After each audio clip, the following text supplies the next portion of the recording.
All right. All right. Here we go. We are live. We are rocking. I mainly scheduled it right now just to step all over Seabax. I wanted to, Seabax has been ascendant and he's been doing good work. And I want to put him in his place. I want him, I want to crush him. I want him to know that uh, King Kong ain't got shit on me.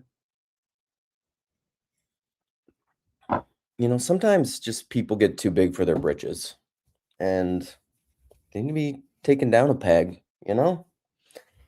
Actually, it was an accident.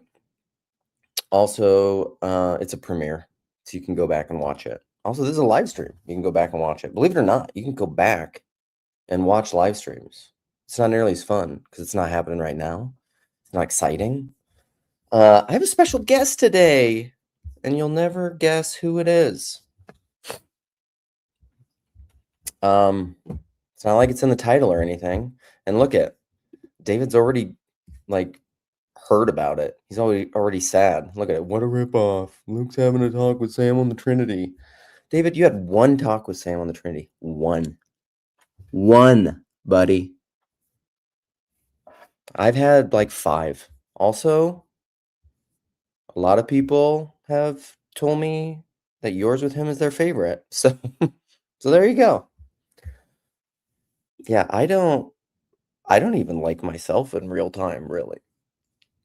I probably do. If I'm streaming, maybe that's why I stream, because it stops the voices. It stops the voices about like, you're not good enough. You're bad. You're not trying hard enough. Everything that's wrong in your life is your fault. Could be that. Agree to disagree, William Branch. So my guest today is on the on the 11th day of Christmas. It's Mr. Nutcracker. Hello. Look at, I'm Sherry's sister. Look at. Hello, TLC. Welcome. Welcome to my channel. We're going to talk about the Trinity. You can't even see my mouth moving. It's fine. That makes me feel like I just decided to do that because my daughter gave this to me a long time ago and it was sitting over here beside me. But maybe I should bring him out and let him talk sometime. Meow, meow. Meow, meow. Meow, meow, meow, meow, meow, meow, meow. Good to see you, man. It's been a while. I feel like you haven't been around. You've been busy with Christmas and things. All right, well, until Sam shows up, because Sam's coming. We're gonna talk about the Trinity. I told him, so I need to have a conversation sometime with Seabax. That's coming. OG Rose, Daniel, if you're here, listen. I sent you a message on X. I'm trying to connect with you. Also, Parsons, if you you're here, you can connect me with Daniel. McMo, yeah. Listen, there's this is an aside because this is what happened inside my head, but with Seabax, because I was thinking, dude, connect me with Daniel, connect me with OG Rose. I or Seabax or someone need to randos him because McMo has been. I know you're over there in the corner, and McMo has been pushing for years, but gently, just sharing links, trying to get Daniel more connected in the TLC.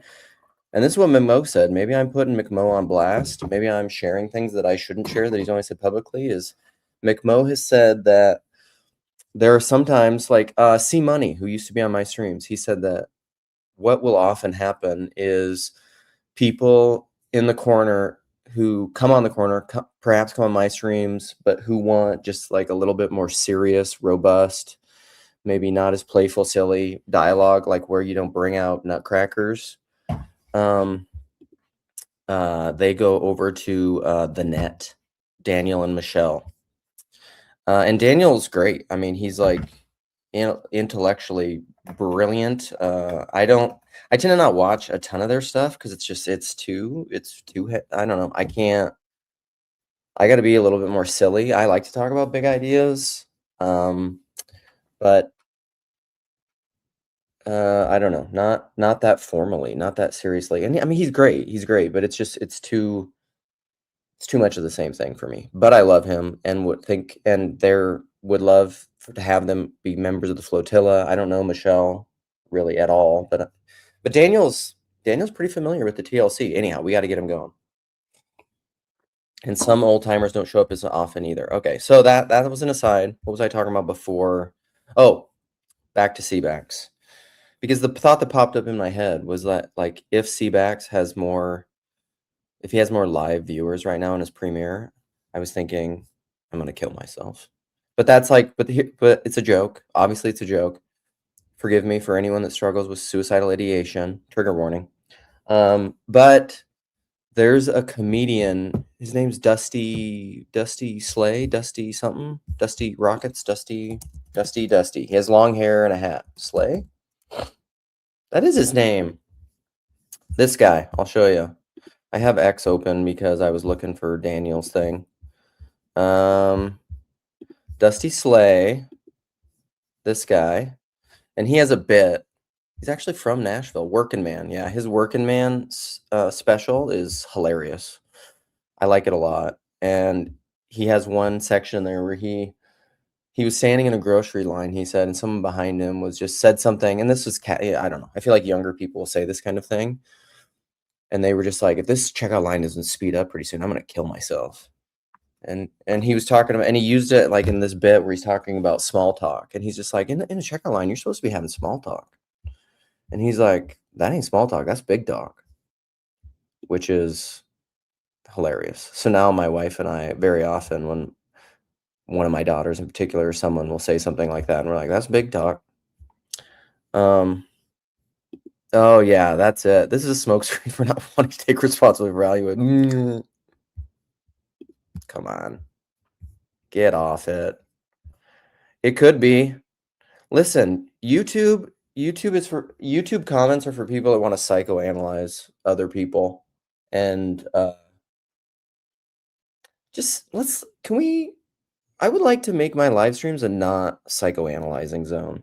Listen, I love it as much as the next person. It feels good. It feels real good to psychoanalyze someone because it's really close to feeling like you got the monarchical vision. Like you really got things figured out. This person did that, and this is why. The problem with that is you just might be wrong, and it's not treating people how you want to be treated. Because I bet you don't want to be psychoanalyzed. So let's just not do it. Okay, till Sam shows up. What did I talk about? Dusty Slay. Yeah. Listen, it's not even being a lefty. It's being it's being nostalgic. Yeah, I have a hard time throwing things away. If it wasn't for my wife, I could tend to be a pack rat.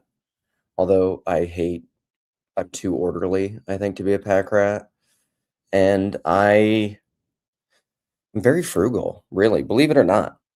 I like nice things. If I'm gonna buy something, I like to have nice stuff, or I like to buy used, or I like to I'm just like, this is like character. Is this Peugeotian enough to be a cup? What I should do is like Rigel. I should send this to Rigel so that he can do because what's the Japanese thing?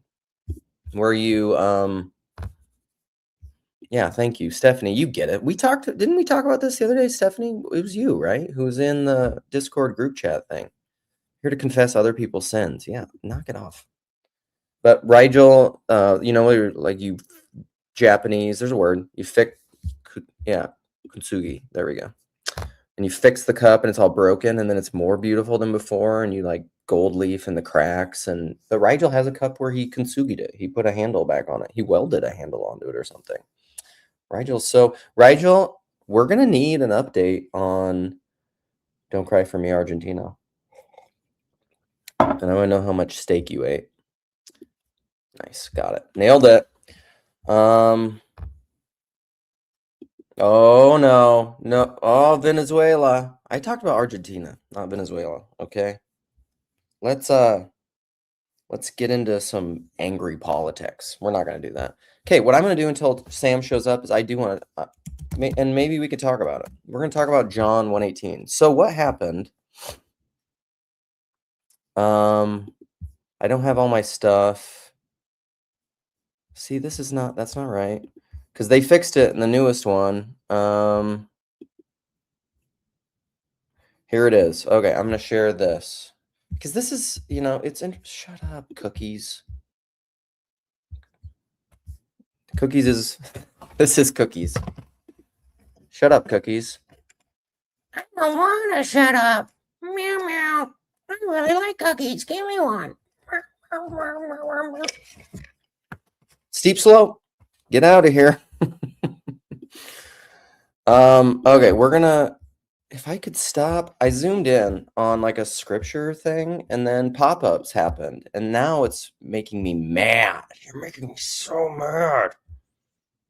And you won't like me when I'm angry. I'm gonna go full Hulk. Okay. John 18. This was a verse in my Christmas Day thing, and I remember reading this verse. This will be a good intro into Sam when he shows up. So this verse is one of the passages on Christmas Day, and it says, "No one has ever seen God, the only God, who is at the Father's side. He has made him known." And instantly when I read that verse, I was just like, I thought, boom, Consciousness Congress, Sam popped up into my head. And that's a hilarious comment.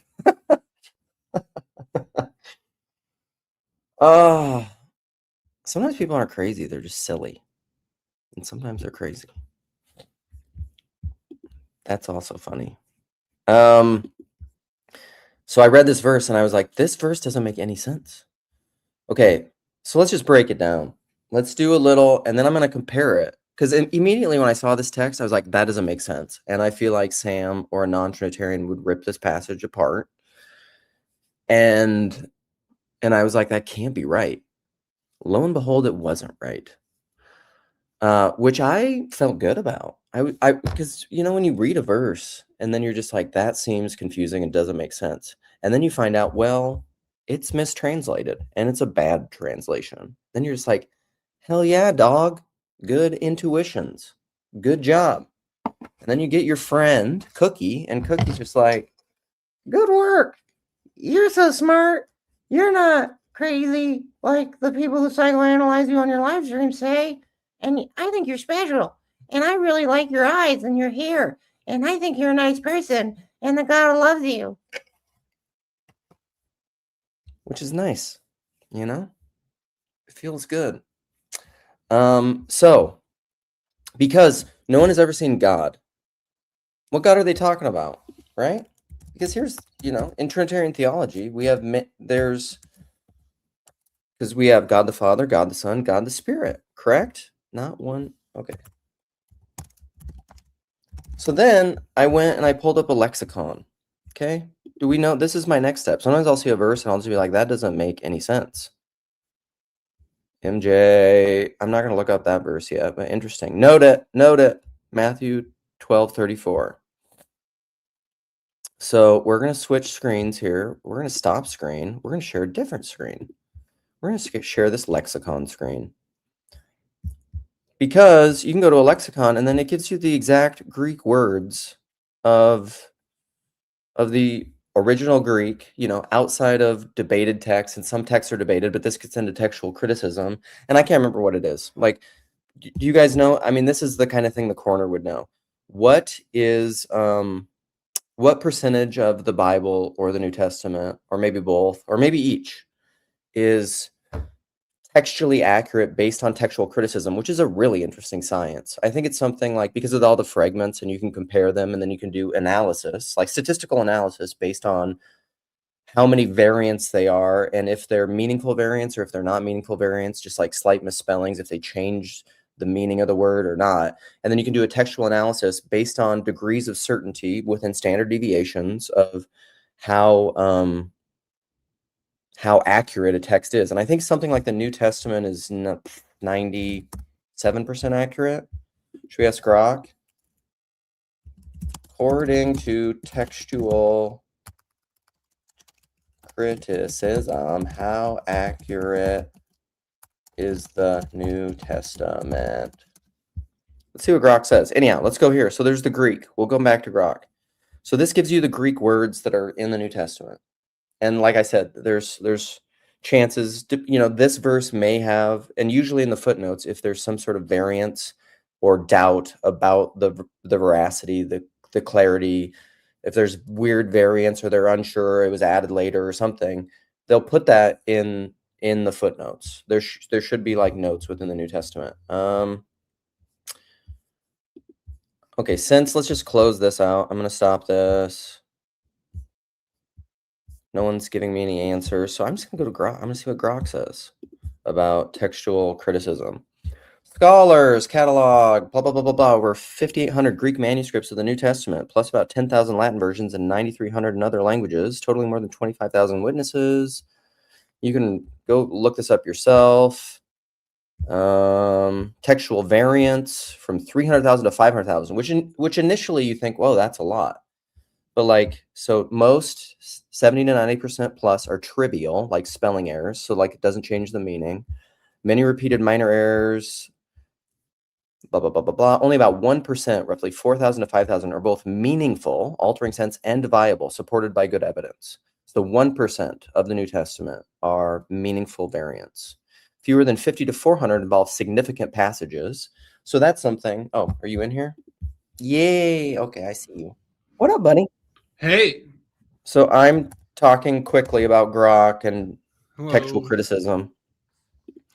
Because you know about John 18, because when I brought it up to you, I shared it with you privately before in a group chat or something, and you're like, yeah, there's problems with John 1:18. Huge but problem. Anyhow, it's actually one of the most interesting passages when it comes to scriptural variants, or for manuscript variants. Okay, interesting. So I'll quickly go through my John 1:18 thing, and then you can respond to that if you want, and then we've got plenty to talk about. Yes, and then Sam has things to say on his mind, which I don't know yet, which will be, fun. Do you mind if I stream this over to Transfigured as well? No, go ahead. Right. And then also I had told Sam it's probably just time for us to have a conversation. We haven't had one in a while. And I told him, because I know this about Sam, I said, I want to have a conversation with you about the Trinity where some way you just take the gloves off. Because here's the thing. I like dialogos. I like friendly conversations. I like silly conversations. But then sometimes with people that I trust, I'm like, just don't give me. Sam knows a lot about this stuff, and he's sharp, and he studies it a lot. And so sometimes it's also fun to tell him like let me have it. Just give it to me. Don't play easy. Let's just, And we all know how run much free. We all know how much Luke enjoys being ravaged. So that also needs to be considered as part of this. So anyhow, yeah, experts reconstruct the original text with 98 to 99.9% accuracy. Yeah, I mean that's the big thing is that, like you said, almost all textual variants are in the category of we actually know what the original manuscript said. These are just later manuscripts that are typos or copying errors, and we have very good, scientific manuscript evidence for what the original said, because most of the early manuscripts agree. So you can just ignore the vast majority as obvious mistakes that later people made. And then there's only a small handful that, well, is this the original or is this the original? And most of those are did Jesus get on the donkey or did he get on a donkey? It's listen, that difference wrecks my theology and my belief in Christ. Right. Yeah, only a small handful are theologically significant, and then only a tiny handful, maybe I can think of 6 that are Christologically significant manuscript variants. Right. And that's what's, this is stuff that evangelical apologetics Christian nerds, this is standard information. Most people know this, but there's the popular discourse out there. Rogan will say this kind of thing all the time. He's just it was written down and then copied and copied and copied. So he'll say simultaneously that. So how can we know what the original was and what they really thought? And I'm like, dude, this is tech. You must know nothing about textual criticism because like this isn't even a debate among the experts. Right. Like Bart Ehrman would agree with everything we just said. Right. And then, but then he quotes that passage that Wes Huff shared on his podcast that like hasn't changed in like the Isaiah like, hasn't changed, and even then, Wes Huff was wrong about that. There have been tons of videos debunking Wes Huff. Well, I don't follow Wes Huff, and I don't tend to follow apologetics because that's just not the space I'm in, anyhow. So I don't want to use. We can talk about being in spaces and apologetics and stuff like that. First thing I want to notice is you're not in your basement. That's nice. Incorrect. Oh, that's a egress, huh? What's that? Oh my goodness! Everybody. Yeah, we just turned around. You just gave yourself. Oh, I just moved. I just took my desk and I 180'd it. The camera is right where I normally sit, and the camera was previously here looking this way, and I'm like, I could make myself a little bit more professional because this is the same window. You know how there's always a window over my shoulder? Yeah. Same window. Well, Seabacks would be proud. We're taking little baby steps toward professionalism. Like, look at this. It's my bookshelves. Honestly, these bookshelves didn't need to move, right? I've always had bookshelves in my basement. I just need to spin around. What is that, Harry Potter? It is Harry Potter. I love Harry Potter. I've had two podcast episodes about Harry Potter specifically, right? And this is the same globe. If you want, I could get an inflatable bouncy toy and set it over here. If that should I just listen, let's contrast more. Jason said Sam just did that to make me look like a fool. I don't think Sam needs to do anything to make me look like a fool. I mean, seriously. No, yeah, you do that for yourself. Okay. I'm just going to give you the floor to say what you want to say. You can talk about John 1:18, or you can just go into what you were wanting to share. We can talk about John 1:18 as a perfectly fine place to start. Okay. Let me take this down. I want to put in the lexicon. Yeah. Or if first, let's see here. Yeah. So this is, I would say, of all the passages in the New Testament, it is the most interesting in terms of textual variance and Christology simultaneously, because not only it's not just a two-way textual break, it's a three-way break. There are three early possibilities for this verse, and it could be one of the very few times where Jesus is directly called God, or it could very strongly distinguish Jesus from God, depending on which adventure you pick. So man. It's like God in his own wisdom and divine revelation wanted this to be a saucy text for you and I on this very day. Or that some people were just meddling with it because they didn't like what it said originally. All right. No one has ever seen God. All the manuscripts agree at that point that the verse opens with, no one has seen God at any time. Mm-hmm. Right. And then because he can't. He's spirit. How could you see him? He's pure spirit. Well, and then this gets to the next question: is how can you see Jesus if Jesus is God or not? Right? If you don't give me that egalitarian Trinitarian nonsense, we don't even have to bring that into the conversation. Okay, so no one has seen God at any time, and then it says the only begotten ? Right? Oh, okay. So in some, I don't see a question mark. Well, Bible Hub doesn't have it here, but it says the only begotten Son in many early manuscripts. Yeah, in some early manuscripts, it says the only begotten God. That's the ESV 2025, I think. The only Son. So the only begotten God shows up in the Alexandrian manuscripts, which are actually, we have earlier examples of those than the other ones. So one reason why people will keep only begotten God is because the earliest copy that we have has that. But things also just preserve better in Egypt.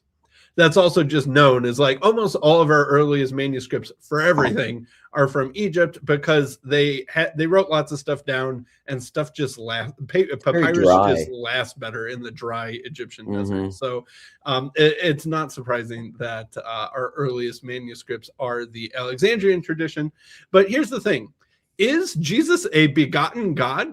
Because then you would have no one has ever seen God, the only begotten God. You've got two gods. right? And this manuscript tradition, I don't think that people realize is that a Proto-Aryan theology, right? This is the Aryan theology of the 200s AD of like Origen and those sorts of people in Alexandria, is that there's an unseen God and then there is a begotten God, an unbegotten God and a begotten God. And so no one has ever seen God, the only begotten God, who is at the Father's bosom, right? All manuscripts agree that the next clause is at the Father's bosom. He has explained him. And then the cool word for explained is exegosato, which is actually exegete. Yeah. Right. He exegetes, he interprets, he teaches about, he makes clear, etc. Some will say, you know, he has made him known, shown the way, or, you know, something like declared him, right? But it's like it has a teaching and an explaining and an interpretive meaning to that word. Now, there's a third manuscript tradition that says no one has ever seen God, the only begotten Son, who is God. He is at the Father's bosom and he makes him known. Like if you look at NIV, can you pull up the NIV? Yeah.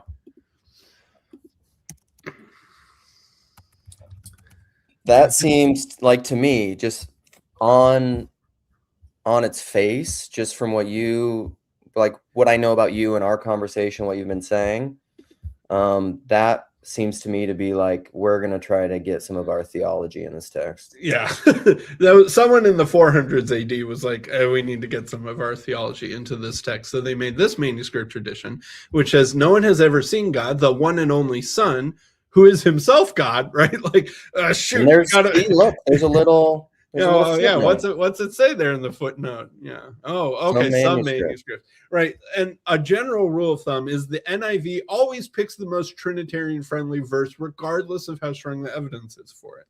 Right. Theology first, textual criticism second is the NIV's rule. Yeah, it is very interesting. Like that's from what I know about the ESV, that's some of my beef with the ESV coming out of Young, Restless, and Reformed stuff is they do that. Like they read the theology they want into the text. And I'm like, I understand that's why I tend to like the word for word translations. Cause I'm just like, I would either prefer like a very long-standing church or myself to do that. Thank you very much. Yeah. It's impossible to be, I think you'll of course happily agree with me. There's no such thing as like a purely neutral translation. No. Translation, it's not a mechanical process to translate from one language to another. It's a human process. It's a meaning process. And it depends on where you're trying to get to. And there's always going to be ambiguity. There's always going to be cases where there isn't a perfect word in the destination language that captures the original language, like exegetes. Like if we said, he's at the bosom of the Father and he exegetes him, we would be like, what? Right? Like, even though that would be the most literal translation of the Greek word, it doesn't make, good English common sense. And David Bentley Hart does that kind of thing sometimes. Like he'll use strange words, but he's doing that to shock you. Yeah, he's doing his judo. Yeah. I'm going to take all of you evangelicals. I'm going to break your assumptions. I'm going to make you uncomfortable with this thing. Right? I'm trying to think of the main example that he does that with. There's some word that he translates, which cosmos. Right? Like he always keeps cosmos as cosmos, basically, right? To kind of mess with you. Right. And a few other things like that.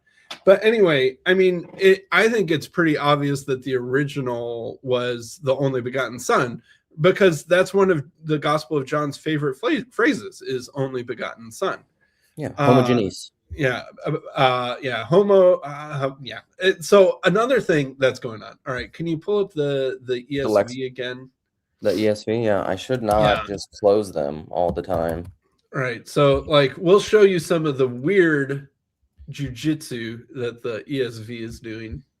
So that was the big thing that stuck out to me. So I found out with that text though that that was the 2001 ESV, the one who translated a certain way, and I was like, that's so weird. The first one that I pulled up, and then it's been corrected in the 2025. This is the 2025 or fit whatever. It's not as weird as the 2000. Oh, but that's still so misleading. All right. God the only Son. You would think that that would have those words reversed. It would be they've reversed the word order to try and make it sound Trinitarian, right? No one Right, has because ever really seen because isn't this like what you it's and David monogenes. monogenes? Monogenes means only born. Oh, right? monogenes. Yeah, that's what it was. Sorry, I didn't say homo, but that's what it is in the lexicon. But isn't that what you and David Bentley, or what you asked David about? Except he applies it to all Christians, where it's like of the same genus Yeah, as the Father. And so there is a dispute among people, except not among anyone. Anyway, this dispute is the silliest dispute in the history of disputes. Okay, That pause quick. Someone said tap your mic with your finger. I think your laptop mic is active. I don't know if that's true. Me? Yeah. Oh, am I not using my good You're mic? not using your fancy mic, I guess. I'm not using. Oh, here we go. Do I sound better now? Oh, so saucy, so juicy. I wish I sounded like that. When in rearranging my desk and unplugging and replugging things, it must have. Anyhow, thank you. Thanks, Tim. Appreciate it.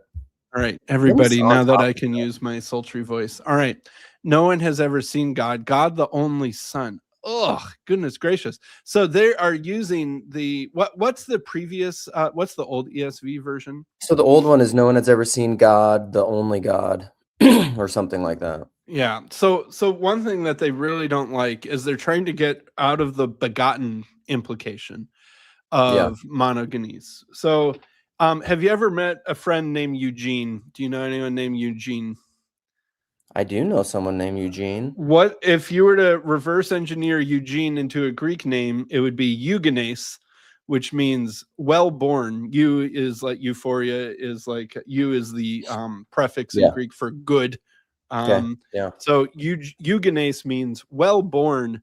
Hermogenes means born of Hermes. Origenes is actually Origen, Origen the theologian. His real name is Origenes, which means born of Horus, so, like Horus the Egyptian god. So that's fun. There's another Greek name, Hesychogenes.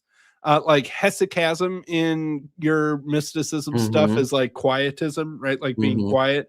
Hesycha, I think, is the Greek word for quiet. So hesychasm means quietly born. Like if the mother had an easy time giving birth to the child, they might name him Hesychogenes, like quietly born. All right, so we have all of these examples of Greek names where they end in genes, which is born of or born from. All right, so what does monogenes mean? It means the only born from, right? Like, duh. But then they don't like this begotten implication. They're going to try and wiggle around this begotten implication. So they're going to say, well, it's actually kind of close to the word for genus, even though it's not exactly the word for genus. It's close to the root of gynecology. That's where, it has the stronger, more obvious linguistic connection to birth giving.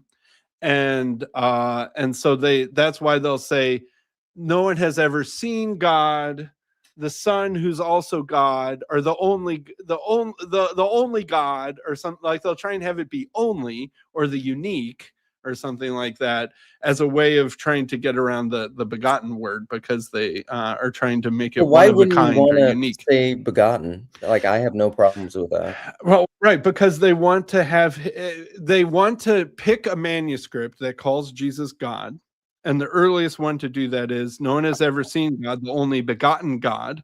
But they don't like that, because then you've got an unseen God and a begotten God. You've got two gods, which is what was originally meant by the people who made that tradition. So then instead of there being a begotten God, there's a unique God. So no one has ever seen God, the one and only God, who's at the Father's side. So it sounds less like there's two gods going on. So that's why they're getting around the begotten part. See, like to me, all this just seems like very silly, because when you say the only begotten God, like that's what Jesus is in Trinitarian theology. Like I just don't. And because he's begotten of the Father, they are of one thing. Like, it's the same. My son and me are both Thompsons.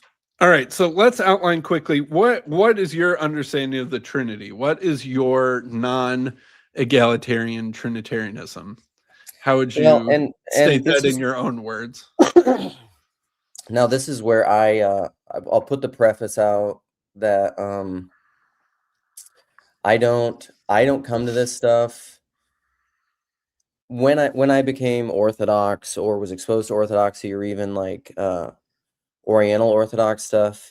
It all of that made a lot more sense to me when I understood that language, and I was like, yeah, well, that makes sense. That's kind of how I understand it, and I come at these things very philosophically. So, which I don't think that's just an admission. Like I don't think you can exegete that. We talked about this stuff from the text really clearly, like, and that doesn't bother me at all. I don't have sola scriptura convictions, and so like my understanding of the Trinity is something like I'll just try wing it. God is God the Father. So I would be classically, I think, a monarchical Trinitarian, where you're not saying like they're all the same in some kind of way that doesn't make sense, because you can't have three that are like identically one, because then if they're exactly identical, then they aren't really three. It's just one thing and like different. It would be like replicants or something. I don't think that's what the Trinity is.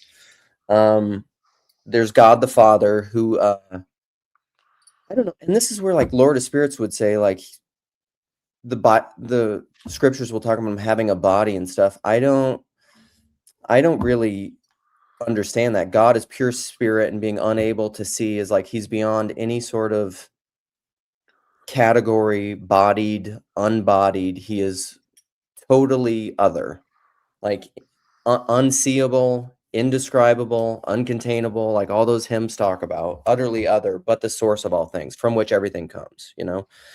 James says the Father of all lights, who doesn't change like shifting shadows. That's God the Father. And then God the Son is the one who is like Orthodox, we always say like eternally begotten. And so like he was begotten eternally before all ages. So was not begotten in time. So the Son precedes time, but then also like the thing that's complicated about that, and then he's bodied. I don't really believe in the logos asarkos. It doesn't make a lot of sense to me. I don't know if that's like a Jensen thing, where because we've talked about that, where there was like an ethereal spirit form of Jesus who then decided and willed in time to become incarnate. That's not the way I would understand it. I would understand it much more like eternally begotten, but yet again beyond all categories of in time and out of time. So like in a Saint Maximus way, Jesus was incarnate and the center of time is the cross. And so like just because he's in time does not mean that he's not also outside of time, because he's also fully God of fully God. But Jesus is just the God the Son is the member of the Trinity who is both in and outside of time. And then therefore God the Father is in Christ.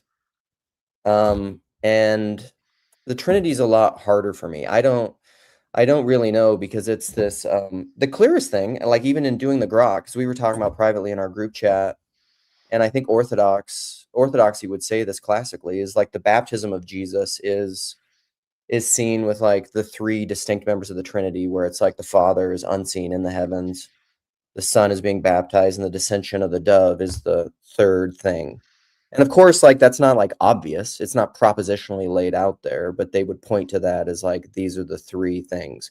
We've talked often like the Spirit to me is like the breath or the energy of God. Exactly how that is technically considered to be a person or something, I just like that's beyond my.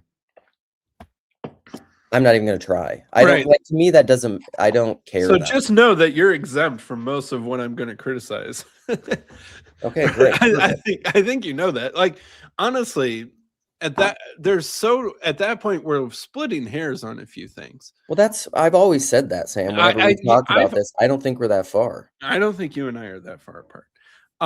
Holy Spirit is something like the breath or energy of God. Sounds great. The Son, like in some sense, there's the eternal truth of Jesus, and then in some sense there's the in time truth of Jesus, and they're connected somehow. But those things don't matter to me. Like I think the time thing is something that people get so stuck up on. Right. And I'm just like, we even know from physics and science that like it's relative. Time is relative. So like when you're thinking about linearly of like when he incarnated, I'm like, you're already way off base. Right. And so, but there isn't some spirit being that decides to come down. That's Jesus. No, to me, that's just like, that's not even a smart thing to try to say. Right. All right. So, but yet at the same time, you know, my goodness, I'm going to like Lutheran Christmas Eve services. Do you mind putting Yep. my screen up? And so I'm at my, Lutheran Christmas Eve service. I don't go to a Lutheran church regularly. My in-laws are Lutheran. And so on Christmas Eve, I was at my in-laws Lutheran church.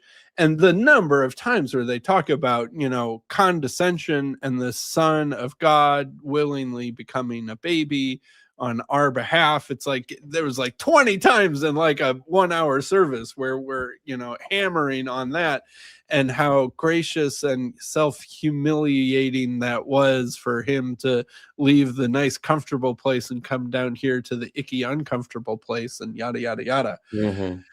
All right, this is Acts 2. This is Pentecost.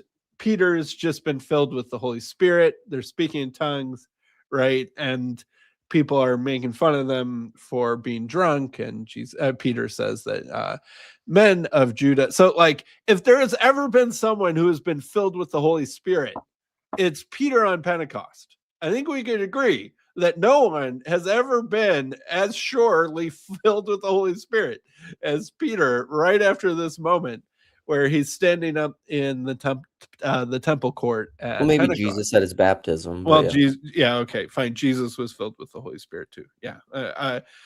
Next to that, this is up there. Yeah, this is up there at moments where people have been filled with the Holy Spirit. All right, men of Judah, all who dwell in Jerusalem, let this be known to you and give ears to my words. For these people are not drunk as you suppose, since it is only the third hour of the day.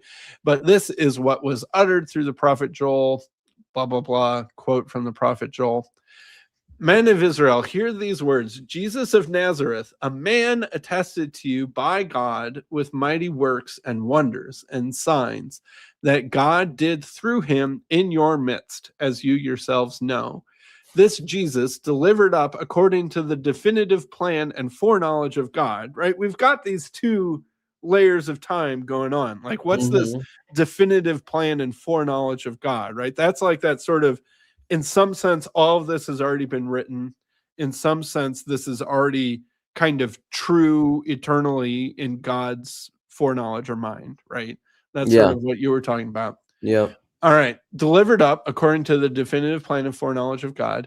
You crucified and killed by the hands of lawless men. The lawless men is, that's not quite the right interpretation. It's men who don't follow the law of Moses, right? It's Gentiles, right? Lawless men sounds like, I don't know, brigands or like criminals running around, outlaws, right? But lawless men means Gentiles. God raised him up, loosing the pangs of death, because it was not possible for him to be held by it. All right, so here we are. This is like the first time you could say that someone's preaching the gospel, quote unquote. Although I'd love to have another conversation, or maybe sometime in this conversation, about what the word gospel means and how the Gospel Coalition people have a very peculiar definition of the word. Agreed. Yeah. Gospel. But I think you and I the would. Gospel as propositional tyranny. It's the gospel as individualized, penal substitutionary atonement induced personal transformation. That's caught up in a narrative structure that's like this very, like, it's this screed that I can say. Yeah. Anyway. Yeah, it's the Jesus prayer and accepting Jesus into your heart, and then you're changed. That's the gospel, right? Like, presenting the gospel means presenting that. Even though when you look at how the word gospel is used in the New Testament, it's almost always the gospel of the kingdom, or the gospel of the kingdom of God, or the gospel of the kingdom of heaven, right? And those two concepts are inextricably linked. And in the Gospel Coalition definition of the gospel, there is no kingdom of heaven, right? There is no kingdom. associated with the gospel. It's a personal belief transformation. Well, they would maybe say, yeah, I get your point. Yeah. Anyhow, keep going. Right. And I'm not saying even that they aren't, what they're pointing at isn't some subset of the larger definition of gospel. But if you take a part of the thing and blow it up to be the whole thing, that can be so distortionary that it's no longer true, even if the part that you're pointing at isn't necessarily false, right? I'd put it that way. Something like There's that. so many, like, I'm getting all these comments clearly from your stream, and I'm just like, this is, you guys, what I would love the Unitarian people to do so much more is just like stop, like just leave the egalitarian thing behind, because it's so easily. But that's Because what when you that's guys, what we're constantly tormented with, Luke. I understand that, but like to me, it's just like I it know feels like you're never talking to me. right, but that's probably because we aren't talking to you. Well, but talk to me. We're talking to the people who are kicking us out of churches. We're talking to the people who make the lion's share of the YouTube videos condemning us and that sort of thing. Yeah. Okay. Sorry. I don't mean, I want you to keep going on your thing and your presentation. I do have something to say for the people at some point that I want to get to about who are just like, why does any of this stuff matter? Because that's related to my Christmas experience in John 1:18. Anyhow, keep going. Well, yeah, and I am very keen to get to the how does this matter too. So anyway, my main point is like a lot of ink has been spilled by Trinitarian apologists how Jesus's miracles show that he's God. But it's like right here that Jesus was a man attested to you by God with mighty works and wonders and signs that God did through him. You know, I recently watched Prince of Egypt, right, with my kids. I was going to take my kids to see the new David movie, but we all got sick with the flu. I'm still a little bit sick with the flu. If I sound a little nasally or stuffed up, that's why. And so we watched Prince of Egypt at home instead. And like, it would be so easy to use the same arguments that, say, Wes Huff and friends use to try and argue that Jesus is God, to argue that Moses is God, right? Like, Jesus walked on the water. Only God can calm the waters, so therefore Jesus is God.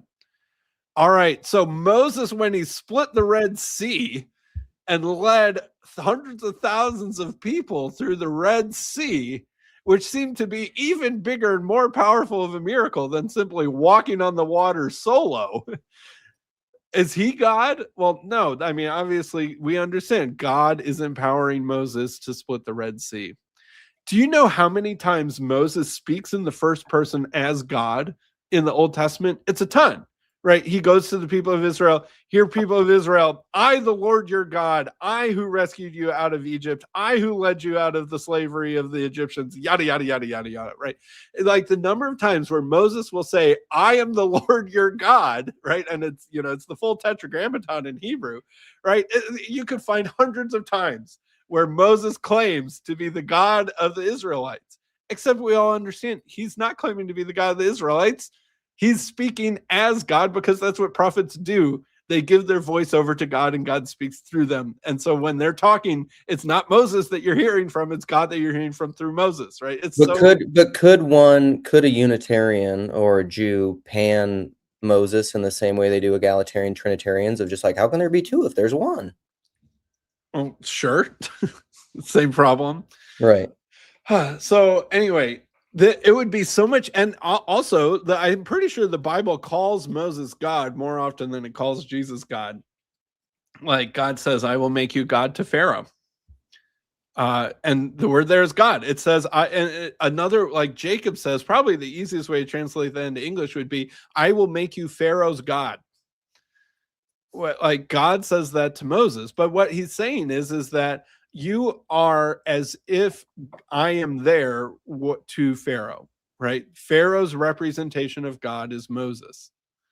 And so you are, in a sense, God to Pharaoh, or Pharaoh's mini version of God.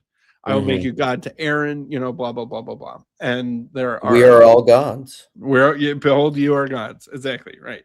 So the number of times where Moses is called God is actually greater than the number of times where Jesus is called God, probably, if you ignore these textual variants that people keep trying to mess with. And so all those kinds of things. But I don't know, Luke. You said, what if you really come at me? What if you take the gloves off? I've been feeling a little, I don't know how to say this, like lacking some of my usual enthusiasm for the subject recently. Which probably feels weird It feels because weird. you've been Yeah. so invested in it for so long. And it's not because I'm like losing conviction, I'd say. It's almost because my conviction is more clear that I almost am starting to find it a little boring or something like that. And my main purpose for being on YouTube has always been, and you can see this in my first interview with PVK, you can see it in my first channel introductory videos and stuff like that. My main goal has never to just destroy the Trinity with facts and logic, or to be a straight out, guns blazing Unitarian apologist. That's never been my goal. My goal has always been to try and bridge the divide and heal disunity between Unitarians and Trinitarians. And part of that is, making my case and making sure that I have answers to questions from the other side and stuff like that. But I think I bet some people notice it, but maybe some people haven't realized, I don't spend a lot of time telling people to become Unitarians. I don't. I don't spend a lot of time trying to be just a straightforward switch teams, join my teams. Here's how you join my team. Here's why you should switch teams. Right. Although you're very convicted about your own positions. I'm very convicted about my own positions, but I basically have never said that. The number of times where Hank will tell me to become Catholic, compare that to the number of times where I've told Hank to become Unitarian. And it would be obvious how lopsided it is. Well, he's a Western right evangelical. Yeah, he's a Wheaton right evangelical. Yeah. And he goes to a Catholic church that's in Wheaton, Illinois, that's full of people as evangelical as he is. And so, because I think that the reason why I'm not so hardcore on that is because I feel like I would be inviting people into a world of suffering, and that it is really no fun being a Unitarian, and that most of my apologetic energy is trying to make life easier for Unitarians, not trying to make people's lives harder by converting them to Unitarianism. Do you think if Unitarians were if they were more accepted as part of the conversation, even if we got treated like the way the annihilationists get treated, it would be an entirely different ballgame, right? Because there's all really want to be treated like the Universalists get treated. Yeah, fair enough.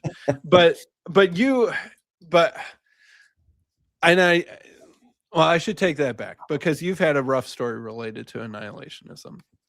But that we talked about that too, though. That whole conversation has shifted. At some point, it's like that whole Gavin thing. To a little aside, I want to get back to what you're talking about because I think it's very important, and I think it's going to get to what I wanted to say too. I feel like somehow at some point, and that's how these things work, right? The seed goes in, or it's a ferment, or something happens, then all of a sudden the landscape has shifted. Where now it's okay to talk about annihilationism. I think a lot of people have become convinced of that view, and whether people consciously or unconsciously realize that, they're like, oh, we have to address this as if it's a tenable thing. And this is my struggle with somebody like Gavin. Is I'm just like, at some point you're going to have to do that with a lot of topics. And Gavin and Wes Huff are going to have a roundtable with Kirk Cameron and I think maybe Chris Date, or someone, yes, about annihilationism, right? Because like you said, it's inside the Overton window now. Yeah, So yeah, when yeah. things are inside the Overton window, the evangelical mucky mucks have their nice, friendly kumbaya roundtable, and Kirk Cameron and Chris Dater, whoever else it'll be, will make their points, and Gavin and Wes will make their less convincing points. Yes, And it's that whole thing of like what was liberal 20 years ago is now conservative mainstream. And I'm just like, don't you realize in another 20 years you're going to be doing that with universalism? Like we're already Right. doing it. Or I want Unitarianism to be inside that kumbaya circle. Right? What we're really talking about probably is like what the TLC has always been about, which is religious post-ideological pluralism. Yeah. And because really what I want is for I think that it's probably not for the best if the unit it's so much harder to build Unitarian churches than to have churches that already exist be more tolerant of Unitarians. Yeah, because they're just monads. You can't do anything. It's just like a black hole where like there can't be communion because it's just like, I'm just kidding. I understand your joke. Thank you. But building churches is hard. It's very Yeah. hard to plan a new church. Planning a church that most people consider heretical is extra difficult. Yeah. It's an extra difficulty setting. How do you have communion with actual not only, this is actually what we talked about in the philosophy Porto Cadell last, me and Seabax with his crew at their year-end in review, is like how do you have communion with people with actual, they were going a step further, actual moral difference, not just like superficial ideological difference where it's just ideas, actual moral difference. Mm-hmm. Yeah. Like actually loving your enemy, which probably gets to the point of what we're talking about. Some of the people in the comments is like, what does this stuff really matter? Because at the end of the day, that was my question, just to go on a little riff, but it's related myself, is so like this John 1:18 thing, I read this Christmas Day and I was just like, this makes no sense. And then I wanted to start talking to people about it or the pastor or someone. And I was saying like, because this doesn't make any sense theologically, because all those people they're professing the creed, they're saying all these things, but I'm like, you don't know how it relates even to this text. And so I'm like, do you actually care about the creed then and the things that you're saying that you care about? Because you are like, it's sincerity culture unconscious. Like they haven't even gotten to the authenticity phase of like, what am I thinking about this? Does it relate to this? Do I really believe it? Is there a difference between thinking you should believe something and actually believing it? So then I think that's a lot of people in the comments of people who, whether it's politics, whether it's theology, whether it's anything, and we have these really intense debates about what these things mean. And I think a lot of people are at the end of the day, like, and this is what I came away with at Christmas. If what you really believe at the end of the day is that you should be a good person and you should follow the two greatest commandments, as Jesus said, love the Lord your God with all your heart, soul, mind, and strength, and love your neighbor as yourself, and love everyone up to and including your enemy. If that's what we're really talking about, if that's all of the law and the prophets, then this is really just kind of like a slightly autistic-y nerd club about like Dungeons and Dragons, and we just need to love people. Mm-hmm. And then it can just be a distraction. And I admit all that. Like, that's fine. I mean, being Orthodox, I don't want to just like throw everything out because all of that tradition, I can't just say like, well, whatever. Not all the debates, they didn't know what they were talking about. It doesn't really matter. Like, it probably does matter, but only if you live it. I mean, that's the whole Rilke thing. Like, that's what a saint is. And like a holy person, a theologian of the church in the East really is. Is it somebody who can academically explain theology? Not at all. It's someone who embodies Christ. Mm-hmm. And so like at the end of the day, I will agree with everybody about that. Like these things can be distracting, but to bring it all back to what you were saying is, what is the way to have, I don't even know. I think we're on the edge of getting to the place where we can have actual ideological pluralism, like actual tolerance, because we don't politically. I mean, let's not bullshit ourselves. Like we're so siloed, it's unbelievable. Can we actually have religious pluralism where it's just like we have different convictions about whatever myriad of topics? Can we actually talk about it? I think that's what we've been trying to do in the TLC. That's why you and I are friends. Like what? Yeah. And we've learned probably at the end of the day, like what is the actual difference here? I don't know. I don't know if I could even really explain it that well of what the actual difference is between you and me. Yeah, but you're special. You have an extremely weird and unique understanding of the Trinity that I will say I'm not quite so sure how Trinitarian you are at the end of the day, but that's between But you you and have your that with priest David and Bentley God, I Hart too, suppose. right? Oh yeah, I don't think David Bentley Hart is a Trinitarian on paper, but not in reality. Yeah, But that's what all these he things is are. Like right. Chalcedon, like what are we really talking about? Well, and what you said, I think you and I both know this, that it's a very strange feeling when you sort of realize that you're one of the few people who cares about these things at that level. Right. And that a lot of people in church who will claim to care about these things, they really just care about fitting in and belonging. And they're never going to stick their neck out for something that they think is true that cuts against the grain of the congregation or the church leadership or what have you. Most people are sheep, and that's probably honestly okay and for the best. But like I know I have a friend who became biblical Unitarian, and he was, really excited to share this with his sister. And they grew up in, call it the Church of Christ or some Baptist or some very biblicistic thing in the South. And he was, expecting his sister to be as excited about it as he was. And after a while, his sister was like, like she never had any better arguments. She never had any better verses, blah, blah, blah, blah, blah. At the end of the day, she was like, well, where's your church? I've got my church. Where's your church? And her motivation wasn't like it was world shattering for him to find out that his sister's main motivation wasn't the truth of the matter, at least as the way it felt like the main motivation to him was, or what the main motivation should be. And that she was like, look, I care about community, and believing what you believe leads away from community. So why would I do that?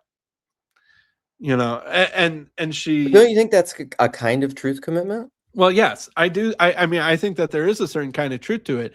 But what I'm saying is that it is the minority of people who will care about the truth in the abstract more than community. Hell yeah. And praise God. Yeah. But yet you're the sort of person who also cares about truth in the abstract and Yeah. will. See, this is the thing. You're complicated, Luke. You're I'm not an complicated. anti-propositionalist. I Right. think they matter. That it's potential. I do think ideas have consequences. I just don't think you should forefront them. Do I spend a lot of time talking about them on YouTube? Yeah, because this is my Dungeons and Dragons. Yeah.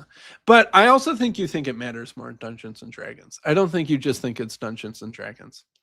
Well, they have consequences. I think they have potential. But my problem with identitarians is people think that your ideas are that's Yes. what identitarian is. They think it's what you are now.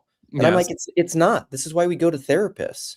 Just because you think you should believe something doesn't mean you actually believe it. This is why we have hypocrisy. Right. This is why do I do the things that I do? That was Jordan Peterson's whole thing, and what like really attracted a certain kind of person. And also I feel like another thing that was interesting about the early days of TLC and early days of IDW is a lot of the leading lights of the IDW were people who had been excommunicated normally from academia or something like that. Basically, they had the moment of, wait a minute, you're saying this, that's wrong. I don't agree with that. And they expected a lot more of their colleagues to be the sort of people who were truth followers. And so all of a sudden it comes time to stand up for truth and no one's next to them. Right. And then they get kicked out, and all these people who they would have expected to stand up for them don't. They might quietly after the fact tell them that they were right, but a lot of good that did them in the moment that they were on trial by the mob or being chased off of Evergreen's campus by an angry mob. And so there are the weird individuals who will stand up for truth in the abstract at the expense of community and belonging. Yeah, there's a Derek Webb lyric that reminds me of, like, I repent, his song I Repent, which I love. It's a great song where he says, trading peace for false unity or something like that. He has all these lyric, which is a great lyric. But I have a question for you. I have two questions. The first one is what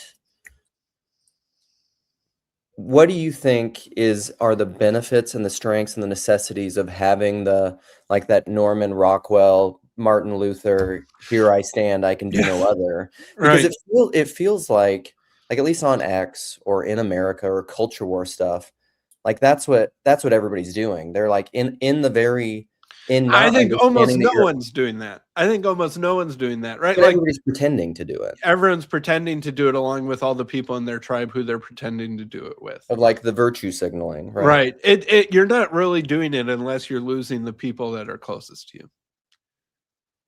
If you're Father, strengthening, mother, son, daughter. right, if you're strengthening your relationship with those who are in your group by doing that sort of thing, you're not really doing it. You're yelling at the other group, right? And what really hurts is when you lose your own group because you're doing that. The people who you thought were on your team, that's when that's like it should feel if it doesn't feel miserable and lonely and isolating and you're like you're the only person in the world, then you're not doing the Martin Luther, Norman Rockwell thing. That's true, probably, which is probably why I also intuitively know that I should not talk theology at my new Orthodox church. But um where was I going with that? I mean, so my whole goal of my YouTube life, really, and to the extent that this is the same goal as TLC or isn't, is interesting question, has been to try and expand the Overton window or have the serious conversation at least. And I have been looking to PVK, honestly, to have that conversation, but he's never had a serious Trinity conversation with me. no, he's never had a serious universalism conversation. Right. Exactly. Or Calvinism. But I mean, that's part of PVK's I don't know. It's probably part of his wisdom, and gracefully understanding his current situation. I don't know that it's super wise for him to have those conversations. And there are rings inside of rings inside of rings, as Bonavere says. And us being able, like PVK says the internet is for people who don't have anything to lose. You and I having this conversation many times as we have about the Trinity, like we're having this conversation because we can. Yeah. I mean, a lot of people can't really, because I think we're still in that mode of not being ready for, at least, because I would posit that like ideological pluralism, because again, it's not even real yet. It's potential. Like that's the delusion of ideology. Is the first step towards pluralism with actual moral difference and actual Christian loving your enemies. Say that again. First step. Say that again.